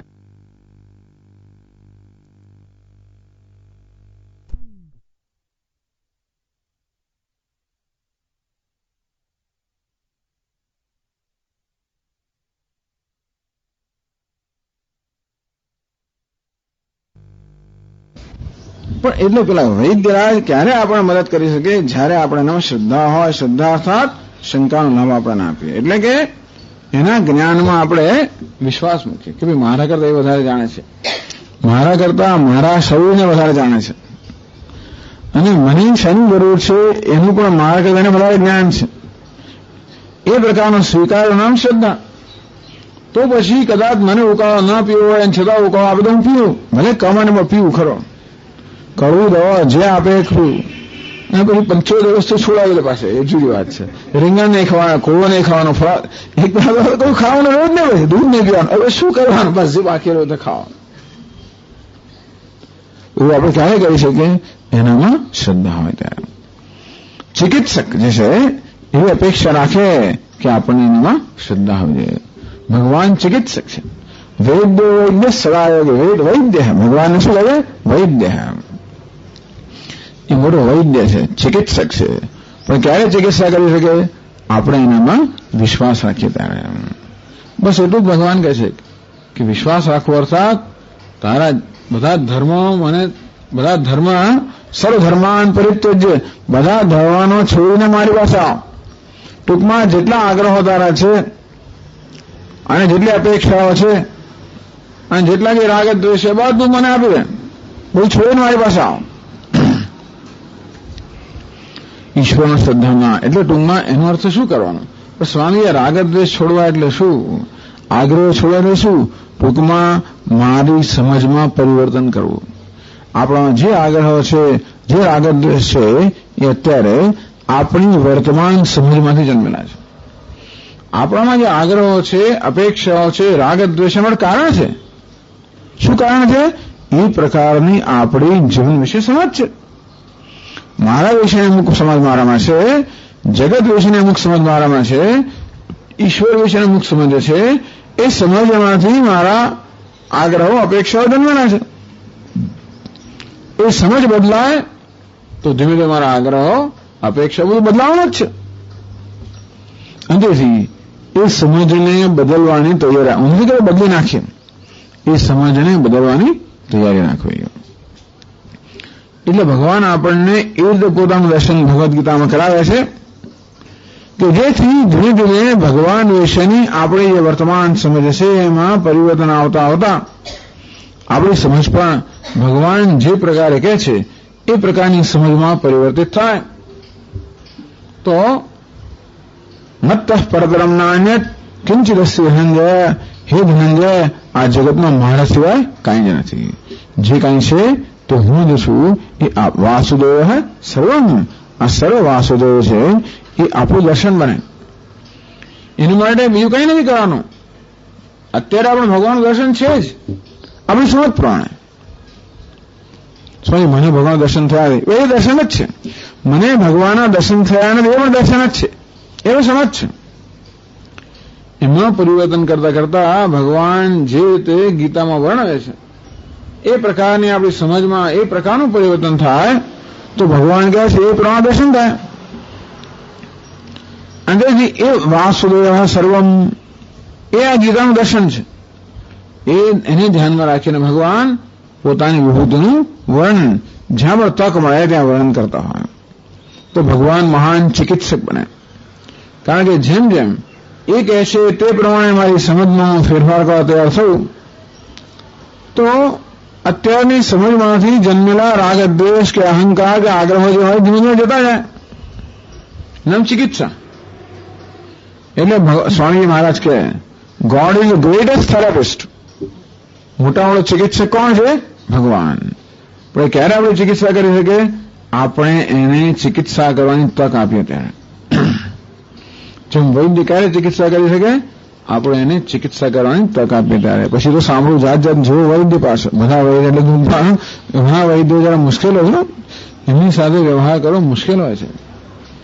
બહુ તમને આમ કબજામાં રાખે બરોબર. મેં કહ્યું ને કે તમારે નક્કી નહીં કરવાનું કે તમે કરો તો તમે શું થાય છે કહો. દૂધ પીવું સ્વામી? તો કે હા પીવું છું. સ્વામી તમારા આશ્રમમાં ગાય છે કે ના રહી? તો ગાયની સેવા કરી દો. નથી કરી. ગાયની સેવા ના કરી હોય તો ગાયનું દૂધ તમને કેમ પચે? જે સેવા કરે ને પચે. ગાયનું દૂધ કોને મળે છે? વાછરને મળે છે. આપણા માટે ઓછું છે. દૂધ બંધ કરી દો. ફલાણું બંધ કરી દો, પેલું બંધ કરી દો. શું જે રહ્યું ખાવા. પણ આપણામાં શ્રદ્ધા હોય તો પછી આપણે આપણા આગ્રહો ધીમે ધીમે એના આગ્રહમાં ભેળવી દઈએ. એનો સંકલ્પ એટલે આપણો સંકલ્પ. આ બધું એનું યોગ. આપણા આગ્રહોને એના આગ્રહમાં ભેળવવા એ પ્રક્રિયાને યોગ કહેવાય. એના પરિણામે આપણે દર્શન થાય એને જ્ઞાન કહેવાય. બસ આવી વસ્તુ છે. આમ યોગ અને જ્ઞાન કોઈ જુદી વસ્તુ વેદાંતમાં નથી. ભલે દુનિયામાં જુદી હોય પણ એટલા જ માટે કે વેદાંત શાસ્ત્ર સમજાવે છે કે આપણા વર્તમાન આગ્રહો પણ આપણું વર્તમાન સમજમાંથી જન્મેલા છે. જેમ સમજમાં પરિવર્તન થાય તેમ આગ્રહમાં પરિવર્તન થાય. આમ તો એ રીતે ભગવાન પણ ધ્યાન કરવાનું કહે છે. આ જ ધ્યાન કરવાનું કહે છે. જે શીખ્યા છે એનું ધ્યાન કરવાનું કહે છે કે આનું આમ આજે જે ક્લાસમાં સાંભળ્યું એનો અર્થ મારા જીવનમાં શું થાય એવું ધ્યાન કરવાનું. બીજું તમારે જેવું ધ્યાન કરવું કરજો એમ નથી કહેતા, પણ છતાં આ વેદાંતનું ધ્યાન આવું છે. એનું પેલા રામ નામ છોડી દેવાની આપણે વાત નથી કરતા. આ તો થોડું ઉમેરવાની વાત કરીએ છીએ કે આવું એક ધ્યાન. બંને તો બધા ચેમ્પિયન લોકો બધું છોડી દે એવું નહીં. કઈ જરૂર નથી. એને જાતે જતું રહે છે. પણ આ પ્રકારના ધ્યાનની પણ જરૂર છે કે આજે જે મેં સાંભળ્યું એનો આપણા જીવનમાં શું અર્થ થાય એટલું આપણે કરવું પડતું હોય છે ને. કે ગમે તે ક્લાસમાં ગમે તેટલી બધી પ્રેક્ટિકલ કે વ્યવહારિક વાતો કરવામાં આવે, આપણે એવો પ્રયત્ન કરીએ છીએ હંમેશા કે જે કે આપણે શીખીએ છીએ આપણા રોજબરોજના જીવનમાં એનો પ્રયોગ થઈ, અને છતાંય પણ જે કહેવામાં આવે આમ બધાને લાગુ પડતું એવો પ્રયત્ન થાય છે. દરેક વ્યક્તિએ તો પછી એમાં થોડો પોતાની રીતે એને સમજવું જ પડે ને. દરેક વ્યક્તિએ શાક તો બટાટાનું ખરું, પણ દરેકને જેના પેલું મીઠું આટલું જોઈએ, મરચું આટલું જોઈએ, પેલાને થોડું ખાંડ જોઈએ, પેલાને થોડો ગોળ જોઈએ, પેલા ખટાશ, એવું જરા તો ફેર રહેવાનો જ.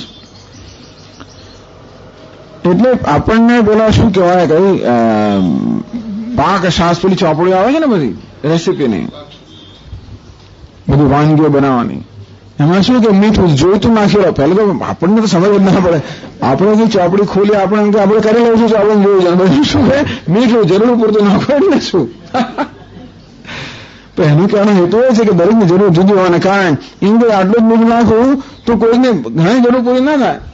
જરૂર પૂરતું નાખો એટલે ટૂંકમાં એટલું કામ આપણે કરવું પડે કે મીઠાની મારી કેટલી જરૂર છે એ મારે જયારે જાણવું પડે અને પછી એ પ્રકારે એ વાનગી બનાવવી પડે. તો જે કે આપણે ભણીએ છીએ એનો મારા જીવનમાં કયા પ્રકારનો પ્રયોગ થાય એ આપણે સમજીએ તો એ વસ્તુ આપણી બને, નહીંતર આપણી નથી બનતી. એટલે કે આ શિક્ષણને આપણું બનાવવા માટે આપણે પ્રયત્ન કરવો પડે એટલી અપેક્ષા છે. એટલા બંને આ છે ને એક બંને ભાગીદારીની વસ્તુ છે. એમ જીવ અને ઈશ્વર કે ગુરુ અને શિષ્ય બંનેની ભાગીદારી છે. બંનેનો સહકાર જોઈએ અને તો પછી આ વસ્તુ આપણી મળે.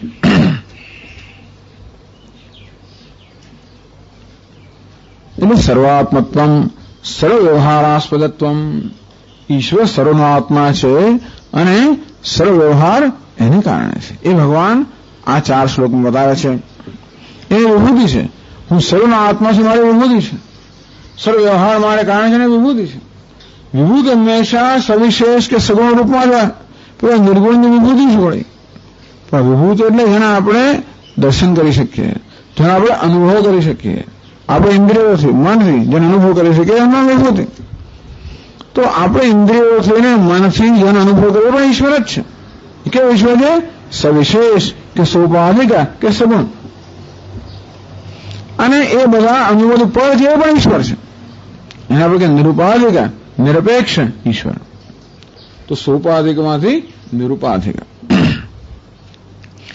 એક ભગવાનનો અનુભવ છે, ભગવાન આ બધી જુદો એ પ્રકારનો, એને ભક્તિ સામે કહેવામાં આવતી હોય છે.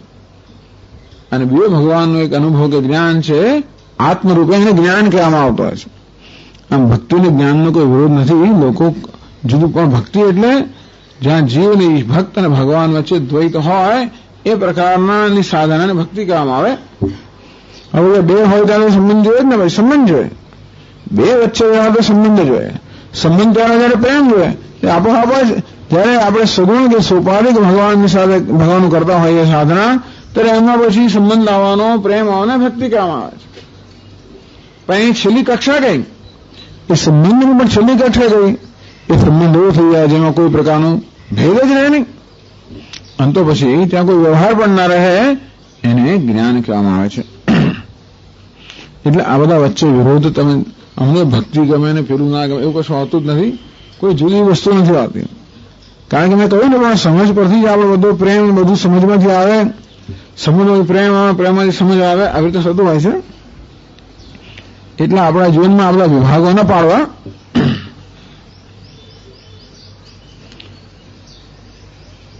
હવે ભાષ્યમાં આગળ આપણે વાંચવાનું હતું 373 પાના પર 12મા શ્લોકમાં બીજો પેરેગ્રાફ.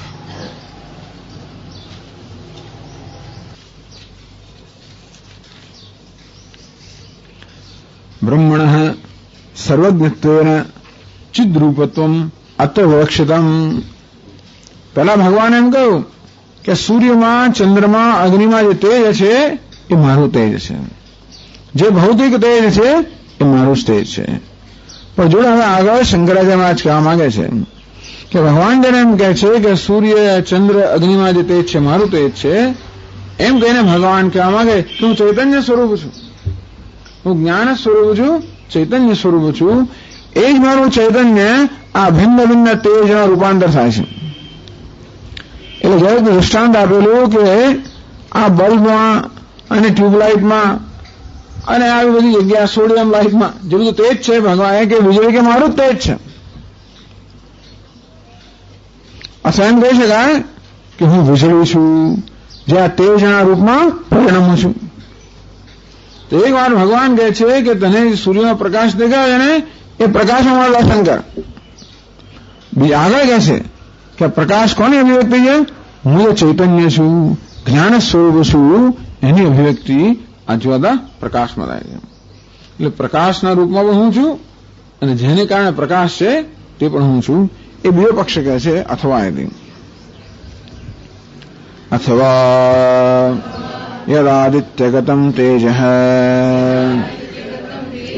ચૈતન્યાત્મકમ જ્યોતિઃ યચ્ચંદ્રમસી યચ્ચ અગ્નૌ તત્તેજઃ વિદ્ધિ મામકમ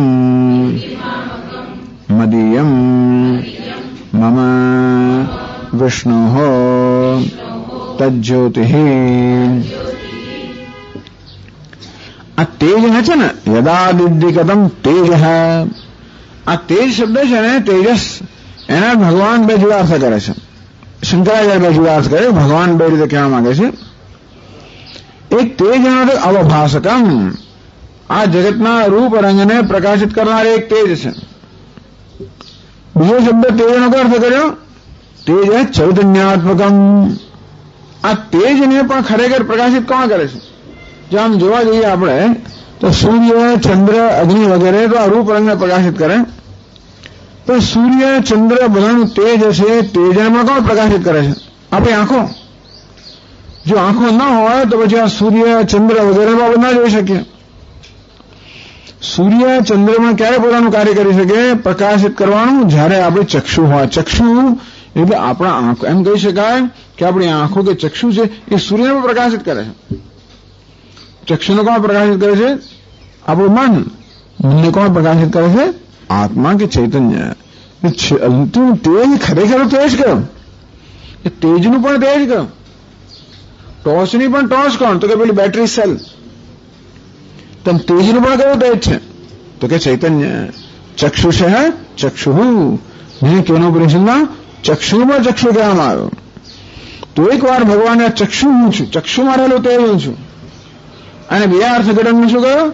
ચક્ષુને પણ પ્રકાશિત કરનાર જે મૂળભૂત તેજ છે તે હું છું. હવે આદિત્ય એટલે ભગવાનનો ચક્ષુ, સમષ્ટિ ચક્ષુનું નામ આદિત્ય. અને એ જ અર્થનો વ્યક્તિગત પણ અર્થ થાય કે વ્યક્તિગત ચક્ષુ અથવા આદિત્ય. તો પહેલા કહેવામાં આવ્યું કે સૂર્યમાં રહેલું તે હું છું અને આંખોમાં રહેલું તે હું છું. બીજા અર્થઘટન કરવામાં આવ્યું કે આંખનું તેજ જેને કારણે છે એ ચૈતન્ય હું છું. એ ચૈતન્ય ને કારણે આ સૂર્ય પ્રકાશમાન છે. તસ્ય ભાષા સર્વમિદં વિભાતિ તમેવ ભાંતમ અનુભાતિ સર્વમ તસ્ય ભાષા સર્વમિદં વિભાતિ.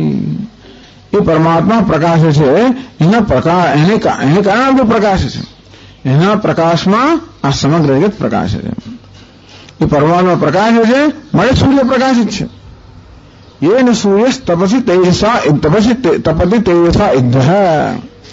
येन युद्ध है सूर्य है तेजसा तपति.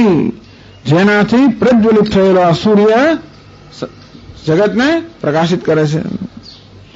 येन चक्षुंषि पश्यति. જેને કારણે લોકો આ ચક્ષુને જાણે છે, જેને કારણે ચક્ષુ જુએ છે. એ કેવું તેજ છે? ચૈતન્ય.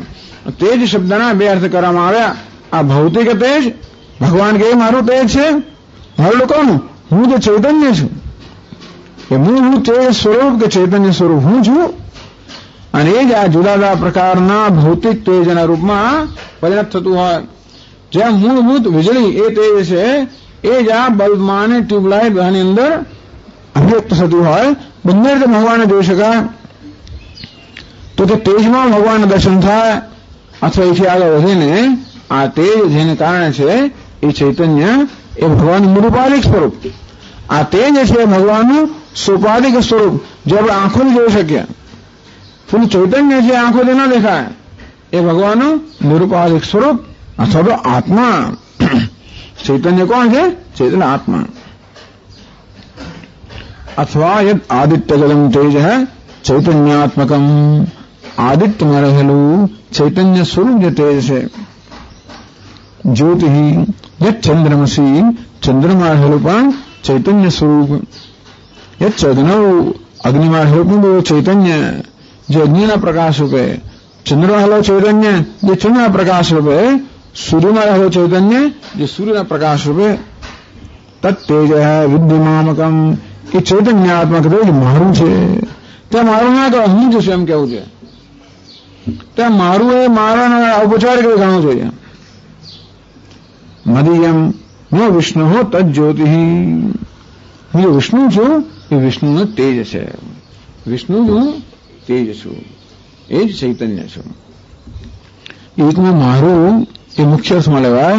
બીજું મારું એ ગૌણ અર્થ. મારું તેજ નહીં, હું જે તેજ સ્વરૂપ છું, હું જ ચૈતન્ય છું, જે આદિત્યમાં, ચંદ્રમાં, અગ્નિમાં આ ભૌતિક તેજ રૂપે પ્રકાશમાન છું.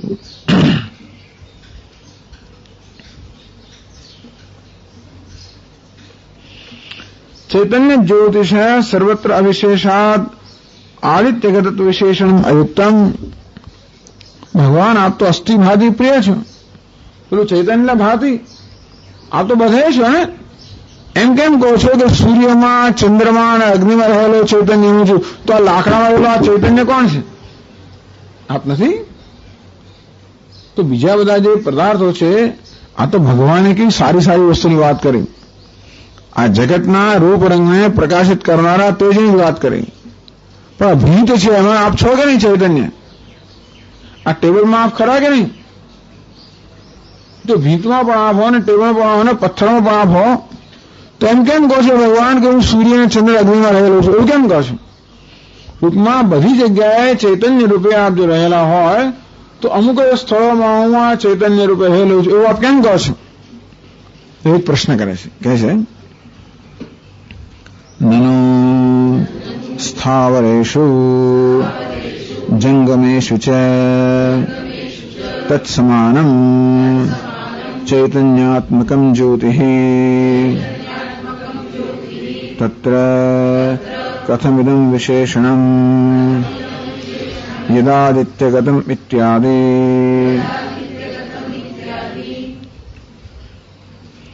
નનો પ્રશ્ન કર્યો સ્થાવરેષુ જંગમેષુ છે. સ્થાવરમાં જંગમમાં, સ્થાવર એટલે સ્થિર, જંગમ એટલે હલનચલન કરનારા. જગતમાં બે વસ્તુ સ્થાવર અને જંગમ. તો સ્થાવરેષુ જંગમેષુ છે તત્ સમાનમ ચૈતન્યાત્મકમ જ્યોતિ. ભગવાનની જે જ્યોતિ, ભગવાનની જે ચેતનતા છે એ તો સ્થાવર અને જંગમ જળ ચેતન સ્વરૂપ સમાન રીતે છે. સમોહમ સર્વભૂતેષુ ન મે દ્વેષ્યોસ્તિ ન પ્રિય. ભગવાન કહે છે કે હું તો જગતના દરેક પદાર્થમાં સમાન રીતે રહેલો છું. એવું હાથીમાં મોટો છું ને કીડીઓ નાનો હો.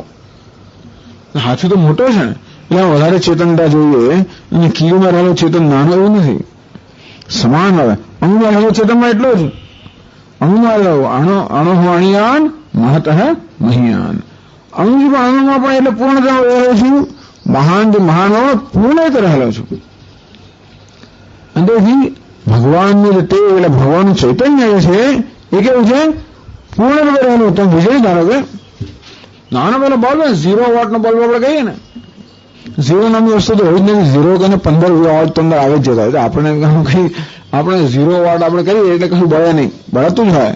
પછી એવું હોય કે પણ 0 અને બીજું 1000 વોટનો બલ્બ. તો વીજળી તો બંનેમાં સમાન છે. 400 તો બંનેમાં તમને સરખો આંચકો લાગે. એ 0 વોટનો બલ્બ આંગળી નાખીએ કે 1000 વોટ બલ્બમાં આંગળી નાખીએ સરખું જ લાગે. આપણે 0 વોટમાં છે એટલે વીજળી ઓછી છે અંદર, એવું નહીં. પૂરેપૂરી વીજળી ના છે. 400 વોલ્ટ નહીં, વોટ નહીં, વોલ્ટ. 230 વોલ્ટ અહીં હિન્દુસ્તાનમાં 230 વોલ્ટની વીજળી રહેલી છે. અહીંયા પણ 400 વોલ્ટ તો હોય જ છે, પણ 230 વોલ્ટ અંદર રહેલા જ છે. વીજળી ત્યાં આગળ પૂરી રહેલી છે. એવું નહીં કે બે નાનો બલ્બ છે એટલે 5 વોલ્ટ હોય, તો 1000 વોટનો બલ્બ માટે એમાં 230 વોલ્ટ હોય, એવું નહીં. બધામાં 230 વોલ્ટ ટૂંકમાં વીજળી પૂર્ણતયા દરેકમાં રહેલી છે. માત્ર ને વ્યક્તિ ઓછી વધતી છે એમાં વીજળી ઓછા વધતા પ્રમાણ છે એટલા માટે નહીં, પરંતુ જે ઉપાધિમાંથી વીજળી અભિવ્યક્ત થાય છે, ઉપાધિમાં કંઈક નાના મોટા પણ હોય, તારતમ્ય હોય એને માટે, એટલે કારણ અભિવ્યક્તિમાં તારતમ્ય છે, પરંતુ જે અભિવ્યક્ત થાય એમાં તારતમ્ય નથી. તેમ સૂર્ય આખા જગતને પ્રકાશિત કરે, પેલો બીજા મશાલો એ થોડો ને પ્રકાશિત કરે, એટલે પ્રકાશ નાનો ઓછો વધતો હોય, પરંતુ જે ચૈતન્ય એમાં રહેલો છે તો સરખો જ હોય. અને ધારો કે એક આ ટેબલ હોય, બિચારું કોઈને પ્રકાશિત ના કરનારું હોય, તો એમાં એટલે જ ચૈતન્ય હોય. પૂર્ણ માત્રામાં એ ચૈતન્યાત્મક પરમેશ્વર પૂર્ણ માત્રામાં સર્વત્ર રહેલો છે. સ્થાવરેષુ જંગમેષુ છે તત્ સમાનમ ચૈતન્યાત્મકમ જ્યોતિ. એ જ્યોતિ અર્થાત ચૈતન્ય સમાન બધી જગ્યાએ પૂર્ણતયા ભગવાનની ચેતનતા રહેલી છે. તત્ર કથમિદં વિશેષણમ યદ આદિત્યગતમ ઇત્યાદિ. તો ભગવાન આપ એમ આવો ખાસ આ આદિત્ય, સૂર્ય, ચંદ્ર, અગ્નિ એનો ઉલ્લેખ કરનાર કેમ કહો છો કે એમાં રહેલું તે હું છું?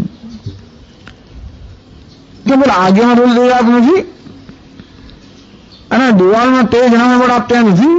સૂર્ય તેજસ્વી પદાર્થો એમાં જ આપ રહેલા છો, અને જે પદાર્થો તેજસ્વી નથી એમાં આપ નથી. ભગવાન જે કહે છે એમને બધા આક્ષેપ કરવામાં આવ્યો, પૂછવામાં આવ્યું આવું કેમ કહે છે ભગવાન? તત્ર કથમિદં વિશેષણ. ટૂંકમાં ભગવાન આપ સૂર્ય, ચંદ્ર, અગ્નિ આ બધા પ્રકાશમય પદાર્થોને જુદા કરીને કેમ કહો છો કે આમાં હું છું? શું બીજા આપ નથી એમ કહેવાનો આપણો હેતુ છે? આપ તો સર્વત્ર છો, સમાન રીતે રહેલા છો, તો આ પ્રકારનું કેમ વચન ભગવાનનું છે? એટલે એનો ઉત્તર આપે છે સર્વત્ર સત્વેપી ક્વચિદેવ અભિવ્યક્તિ વિશેષાદ વિશેષણમ. તો કે હું બધી જગ્યાએ સમાન રૂપમાં છું, પરંતુ મારી અભિવ્યક્તિ ઓછી હોતી હોવાને કારણે જ માત્ર કહું છું કે આ જગ્યાએ છું. એનો અર્થ કે બીજી જગ્યાએ નથી. એટલે કે છે નૈષ દોષ સત્વાધિક્યાત આધિક્યોપપત્તેઃ આદિત્યાદિષુ હિ સત્વં અત્યંત પ્રકાશમ અત્યંત ભાસ્વરમ અતઃ તત્રૈવ આવિસ્તરમ જ્યોતિઃ ઇતિ તદ્વિશિષ્યતે ન તો તત્રૈવ તદ અધિકમ ઇતિ. નૈષ દોષ, આપ જે કહો છો એ પ્રકારનો દોષ અમે એવું છે ને ભગવાન કશું કે એ ભગવાનના વચનમાં કંઈક જો ખોટ દોષ હોય તો મુશ્કેલી થઈ જાય ને. પછી આપણે તો એમના વચનમાં આધાર રાખતા હોઈએ અને એ કહેવામાં બરોબર ધ્યાન ના રાખે ધારો કે, અને તો પછી અને એક વાર ધ્યાન ના રાખે તો આપણે પછી શંકા થાય બીજી જગ્યાએ તો બરોબર છે કે નહીં. પછી આપણે એક જગ્યાએ મુશ્કેલી થઈ, એક જ જગ્યાએ 1000 વસ્તુ તો એક જગ્યાએ કઈક મુશ્કેલી થઈ, પણ ધીમે આપણું મન કે આ તો તેમાં તો બધું એવું છે, આમાં આવે શું તે આમ કોઈને પ્રયત્ન તો દરેકમાં આપણું મન પછી શંકા કરવા ને આપણી શ્રદ્ધા રહે નહીં. તો પછી આપણે એમના વચન પર શ્રદ્ધા ન રાખીએ તો વચન પ્રમાણભૂત ના રહે.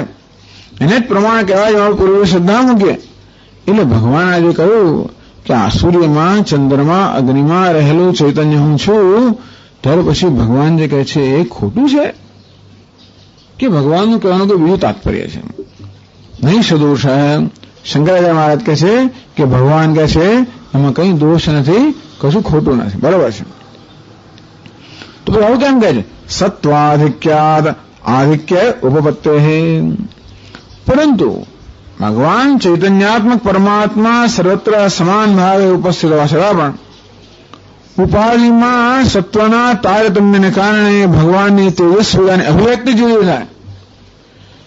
જેમ સર્વત્ર વીજળી સમાન રીતે રહેલી હોવા છતાં પણ પેલા બલ્બની અંદર જે છે એ તારતમ્યને કારણે બલ્બ દ્વારા વીજળીનો પ્રકાશ છે એ વીજળી પ્રકાશના રૂપમાં જે અભિવ્યક્તિ એમાં તારતમ્ય હોય. વીજળી પક્ષપાત નથી કરતી, પણ ઉપાધિમાં તારતમ્ય છે. તો ભગવાન કહે છે કે હું તો ચૈતન્યાત્મક પરમાત્મા સર્વત્ર સમાન રીતે રહેલો છું, પણ જ્યાં જે પદાર્થમાં સત્વની વધારે સાત્વિકતા વધારે હોય ત્યાં મારી તેજસ્વીતા વધારે અભિવ્યક્ત થાય. સૂર્યમાં કારણ કે બધા તેજ છે, સાત્વિકતા છે. સૂર્ય, ચંદ્ર, અગ્નિ વગેરે બધા સાત્વિક પદાર્થ હોવાના કારણે ભગવાન કહે છે કે હું ચૈતન્ય છું. એ ચૈતન્યનું આ તેજમાં, તેજના રૂપમાં અભિવ્યક્તિ વધારે આવિસ્તરણ. આવિસ્તરણ એટલે અત્યંત પ્રત્યક્ષ, અત્યંત માત્રામાં, અતિશય માત્રામાં આ તેજ ત્યાં આગળ દેખાય છે. આજ્ઞામાં હું જ છું, પણ આજ્ઞાની ઉપાધિમાં સાત્વિકતા એટલે મારે કેટલા જરા દેખાવ. બાકી એવું નથી કે મારી ચેતનતા ઓછી હોતી હોય. આદિત્યાદિષુ હિ સત્વમ અત્યંત પ્રકાશમ અત્યંત ભાસ્વરમ. આદિત્ય, સૂર્ય, ચંદ્ર, અગ્નિમાં જે સત્વ કેવું છે? જગતના પદાર્થો સત્વ, રજસ, તમસ 3 ગુણના બનેલા છે. એમાં પછી તારતમ્ય હોય. જ્યાં સત્વ હોય ત્યાં આગળ પ્રકાશ હંમેશા વધારે હોય. સત્વમ અત્યંત પ્રકાશમ અત્યંત ભાસ્વરમ. તો સૂર્ય વગેરેમાં સત્વની માત્રા અત્યંત અધિક હોવાને કારણે તત્રૈવ આ વિસ્તરમ જ્યોતિઃ ઇતિ. અંતેથી એ પદાર્થોમાં આજે મારું ચૈતન્ય એ જ્યોતિ અર્થાત પ્રકાશના રૂપમાં અધિક રીતે અભિવ્યક્ત થાય છે. અને માટે મેં એમનો ઉલ્લેખ કર્યો. એમનો ઉલ્લેખ એટલા માટે કર્યો કે ભાઈ તને દેખાય જલ્દી, હું કહું જો ભીતમાં માને જો મારું તેજ જોતન દેખાય નહીં, ભગવાનનું જો ભીતમાં મારું તેજ દેખાય તો ક્યાં છે મારા, તમે આપ શું કહો છો? એટલે તમે સૂર્યની વાત કરી. પહેલા સૂર્યમાં જે તેજ છે એમાં તો મારા દર્શન કર, પછી ભીતમાં જે તેજ છે એમાં દર્શન થશે. પહેલા આપણને જરા સહેલા દાખલા આપવામાં આવે, પછી આપણે અઘરા દાખલા ગણી શકીએ. એટલે પહેલા આપણને રામનો દાખલો આપવામાં આવે, એમાં જયારે ભગવાનના દર્શન થતા આપણે મુશ્કેલી પડતી હોય.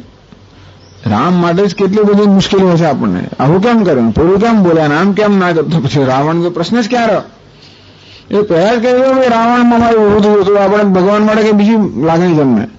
એટલે પહેલા આપણને રામચંદ્રજીમાં ભગવાનના દર્શન કરવાનું કહેવામાં આવે, ત્યાં થાય. પછી ધીમે ધીમે રામમાંથી પછી આપણે લક્ષ્મણમાં આવીએ અને પછી બીજામાં આવીએ, પછી સુગ્રીવમાં આવે, પછી વિભીષણમાં આવે, પછી કુંભકર્ણમાં, પછી મેઘનાથમાં, પછી રાવણ. બહુ વખત પછી આપણે દર્શન એમ કરતા કરતા ટૂંકમાં માત્ર આપણી બુદ્ધિ હજી સાત્વિકતા સિવાય ભગવાનના દર્શન કરવા ટેવાયેલી નથી. કારણ કે આપણી બુદ્ધિમાં ભગવાન વિશે અમુક પ્રકારનો ખ્યાલ છે અને એ પ્રકારના ખ્યાલમાં જ આપણે ભગવાનને જોવા ટેવાયેલા છીએ. માટે ભગવાન આપણને માત્ર એ પદાર્થોનું અત્યારે વર્ણન કરે છે જ્યાં એમના દર્શન કરવા પ્રમાણમાં સરળ છે. એટલા માટે ભગવાને ખાસ કરીને પોતાની વિભૂતિમાં જે સાત્વિક પદાર્થો છે એનો ઉલ્લેખ કરતા હોય છે. આ વિસ્તરમ જ્યોતિ તદ વિશિષ્યતે નતુ તત્રૈવ અધિકમિતિ. એવું નથી કે માત્ર સૂર્ય ચંદ્રમાં જ મારું ચૈતન્ય વધારે છે અને બીજું ઓછું છે એટલામાં નહીં, પણ આ સૂર્ય ચંદ્ર વગેરે એમાં સત્વની અતિશયતા અધિકતા હોવાને કારણે ત્યાં મારું ચૈતન્ય પ્રકાશના રૂપમાં અધિક રીતે અભિવ્યક્ત થાય છે. માટે મેં એમનો વિશેષ રૂપે નિર્દેશ કર્યો. દૃષ્ટાંત આપે છે આગળ. યથા હિ લોકે તુલ્યેપે મુખ સંસ્થાને ન કાષ્ઠકુડ્યાદો મુખમ આવિર્ભવતે આદર્શાદૌ તો સ્વચ્છે સ્વચ્છતરે ચ તારતમ્યેન આવિર્ભવતે તદ્વત યથા લોકે જેવી રીતે આપણા લોકમાં રોજબરોજના વ્યવહારમાં તુલ્ય મુખ સંસ્થાને હું તો મારો મોં કરીને ઉભો રહેલો છું મારી સામે, પીઠ સામે, ટેબલ સામે અને અરીસા સામે સમાન રીતે હું તો એમની સામે ઉભેલો હોઉં અને છતાં પણ કાષ્ઠ કોડિયાળો મુખમ ન આવિર્ભવતું અને છતાં પેલી ભીતમાં મને મારું મોં દેખાતું નથી અને લાકડા મારું મોં દેખાતું નથી. આ દર્શાવું તો પરંતુ અરીસામાં મારું મોં દેખાય. સ્વચ્છે સ્વચ્છતરે છે. અરીસામાં પણ જેવી સ્વચ્છતા, એની પણ સપાટીની જેવી પ્રતિબિંબ કરવાની શક્તિ. તો જેમ સ્વચ્છ વધારે સ્વચ્છ હોય તેમ મારું મુખ વધારે સ્પષ્ટ દેખાતો. એટલે મારું મોં તો હું તો સામે સરખો જ રહેલો છું. એટલે મુખ સંસ્થાનમ હું તો મારું મોં કરીને સમાન જ રહેલો બધા સપાટીની સમક્ષ, છતાં પણ સપાટીની સાત્વિકતા પ્રમાણે જેવી રીતે મારા મોંનું પ્રતિબિંબ પડે તેમ ભગવાન કહે છે તો હું બધા પદાર્થમાં સમાન રીતે રહેલો છું. પરંતુ ઉપાધિની સાત્વિકતાને કારણે મારે અભિવ્યક્તિમાં તારતમ્ય હોય છે. એટલા જ માટે મેં સૂર્યચંદ્ર વગેરેનો નિર્દેશ કર્યો. એમ નથી કે મારું ચૈતન્ય ત્યાં જ છે, બીજા નથી, સર્વત્ર સમાન ભાવે છે. એટલે ભગવાન આ શ્લોકમાં કહ્યું કે હું ચૈતન્ય સ્વરૂપ છું અને મારું ચૈતન્ય સ્વરૂપ જ આ સૂર્ય ચંદ્ર વગેરેમાં ભિન્ન ભિન્ન પ્રકાશના રૂપમાં વ્યક્ત થાય છે. અને તેથી પ્રકાશ પણ હું છું અને પ્રકાશ જેને કારણે છે એ ચૈતન્ય પણ હું છું. એમ કરીને પોતાની વિભૂતિનું વર્ણન કરે છે. ઓમ પૂર્ણમદ પૂર્ણમિદં પૂર્ણાત પૂર્ણમુદચ્યતે પૂર્ણસ્ય પૂર્ણમાદાય પૂર્ણમેવાવશિષ્યતે. ઓમ શાંતિ શાંતિ શાંતિ. શંકરં શંકરાચાર્યં કેશવં બાદરાયણં સૂત્રભાષ્યકૃતો વંદે ભગવन्तં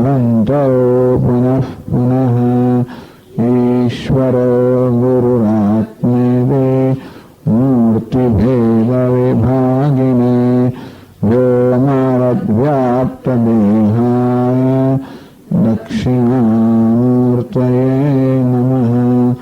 ॐ शान्तिः शान्तिः शान्तिः।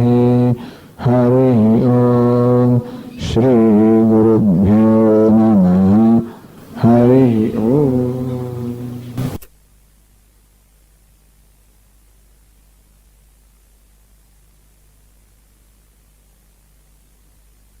ओम नारायणः परो व्यक्तात् अण्डमव्यक्तसम्भवम् अण्डस्यान्तस्ति मे लोकाः सप्तद्वीपा च मेदिनी।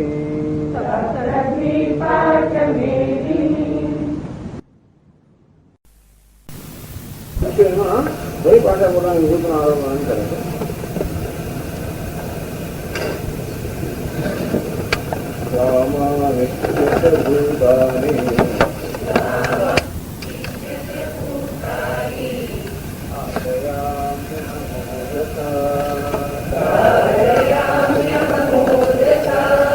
पुष्णामि चौषधीः सर्वाः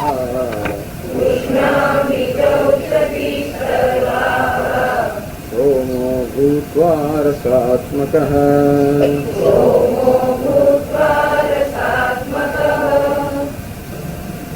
गाम आविश्य भूतानि धारयामि अहमोजसा। भगवान अहम એટલે કે હું ભગવાન ઓજસા મારો ઓજસથી તેજસી વીર્યથી ગામ આવિશ્ય આગાર ગોસત પૃથ્વીમાં જગતમાં પ્રવેશ કરીને ભૂતાની ધારયામિ આ સમગ્ર જગતને ધારણ કરું છું. પુષ્ણામિ ચ ઔષધિ સર્વાહ સર્વા ઔષધિ પુષ્ણામિ બધી ઔષધિનું પોષણ કરું. કેવી રીતે? સોમો ભૂત્વા રસાત્મક રસાત્મક રસજના આત્મા જે સ્વરૂપ જેવો સોમ સાત ચંદ્ર બનીને હું બધી વનસ્પતિનું પોષણ કરું છું. પૃથ્વ્યાદિગતમ ભૂતધારણ વ્યાપન સામર્થ્ય આપી મદીયમેવ. એટલે આ પૃથ્વી જે જગતને ધારણ કરી શકે છે એ કોને કારણે ધારણ કરે છે? મારે કારણે. પૃથ્વી જે સર્વત્ર વ્યાપ્ત છે કોને કારણે? મારે કારણે. આ હું જ કેવી રીતે પૃથ્વીની ધારણ શક્તિ રૂપે, હું જ સૂર્ય ચંદ્ર અગ્નિની પ્રકાશન શક્તિ રૂપે વ્યક્ત થયેલો છું. હું જ પૃથ્વીની ધારણ શક્તિ રૂપે વ્યક્ત થયેલો છું. હું જ આકાશની વ્યાપક શક્તિ રૂપે, હું જળની આપ્યાયની અર્થાત તરસ ચુકાવવાની શક્તિ રૂપે, હું જ અગ્નિની ઉષ્ણતા જ્વલનાત્મક શક્તિ રૂપે, હું જ વાયુની તો કે ચેતનાત્મક શક્તિ રૂપે, જીવનાત્મક શક્તિ રૂપે આ બધી શક્તિઓ છે. દરેક દરેક આજે પંચમાં પ્રત્યેક પંચમાં ભૂત છે એની શક્તિ છે ને. પૃથ્વીની ધારણ શક્તિ, જળની આપ્યાયની શક્તિ અર્થાત બધાની તરસ છુપાવવાની શક્તિ, અગ્નિ દાહક શક્તિ બધું પ્રજ્વલિત કરવાની શક્તિ, વાયુની પ્રાણ શક્તિ બધાનો પ્રાણ ધારણ કરવાની શક્તિ, આકાશની અવકાશ પ્રદાન કરવાની શક્તિ. આમ દરેક દરેક ભૂતમાં શક્તિ છે. એ ભગવાને એક બે ભૂતનો અહીંયા તેજનો દ્રષ્ટાંત આપે છે, પૃથ્વીનું દ્રષ્ટાંત આપે છે. એ દ્વારા બી પણ સમજી લેવાનું કે બીજા બધા તત્વોમાં જે શક્તિ છે ભગવાનની શક્તિ. એટલે મારે કારણે આ સૂર્ય જગતને પ્રકાશિત કરે છે, મારે કારણે પૃથ્વી જગતને ધારણ કરે છે, મારે કારણે વાયુ બધાનો પ્રાણ ધારણ કરે છે, મારે કારણે જળ બધાની તરસ છુપાવે છે, મારે કારણે આકાશ બધાને અવકાશ પ્રદાન કરે છે, મારે કારણે બી બધા જે કરતા હોય તો હું આમ કરે છે હું સર્વનો આત્મા છું અને મારે લીધે આ બધો વ્યવહાર શક્ય બને છે. બતાવો ને ભગવાનના દર્શન કરવા ક્યાંય બહુ દૂર જવાની જરૂર નથી. જે ભગવદ્ ગીતામાં જે પ્રકારના ભગવાનનું નિરૂપણ છે એ ભગવાનના દર્શન કરવા હોય તો એ ભગવાન કહો છે સર્વાત્મા સર્વનો આત્મા અને સર્વ વ્યવહારાસ્પદ. તો જે કે વ્યવહાર થયેલો છે એને કારણે થયેલો છે. એટલે આ જાતના ભગવાનનું દર્શન કરવું હોય તો એના માટે ભગવાનની વિભૂતિ વર્ણન કરે છે. તો આગળના શ્લોકમાં ભાષ્યમાં કહે છે 13મા શ્લોકમાં 374 રૂપાણી કિંચ ગામ પૃથ્વીમ आविश्य प्रविश्य धारयामि भूतानि जगत अहं ओजसा बलेन यद्बलं कामरागविवर्जितम्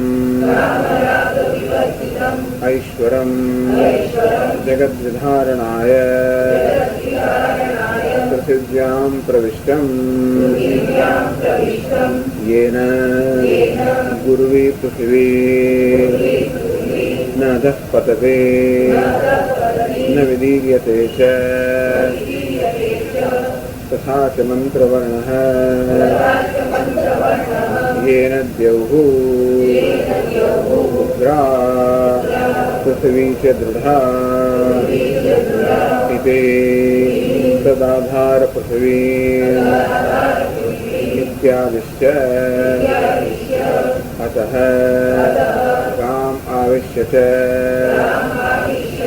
भूतानि चराचराणि धारयामि इति युक्तमुक्तम्।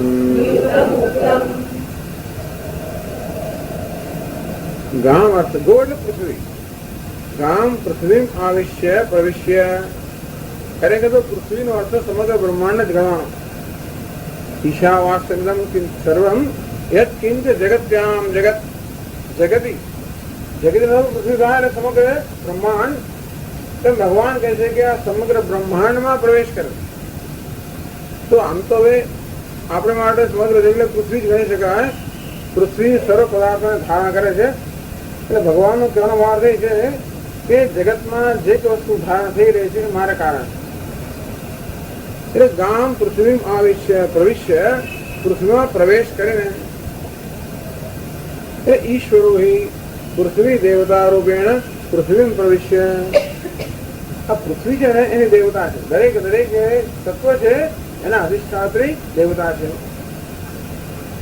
तो भगवान के हूँ पृथ्वी अर्थात पृथ्वी ने अधिष्ठात्री देवता है तो हूँ जसू એટલે અને તે રીતે જગત અહમ ઓજસા ભલે ને મારા અવોજસ્થી અર્થાત બળથી ધારણ કરું છું।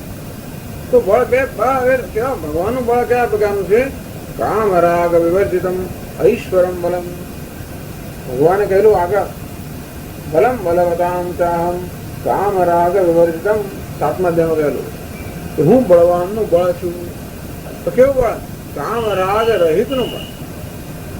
आम सामान्य रीते मनुष्यों ने प्राणियों में बल होय छे ए बल में एक आवेग होय कामनो रागनो द्वेषनो आ प्रकार आवेगात्मक बल है।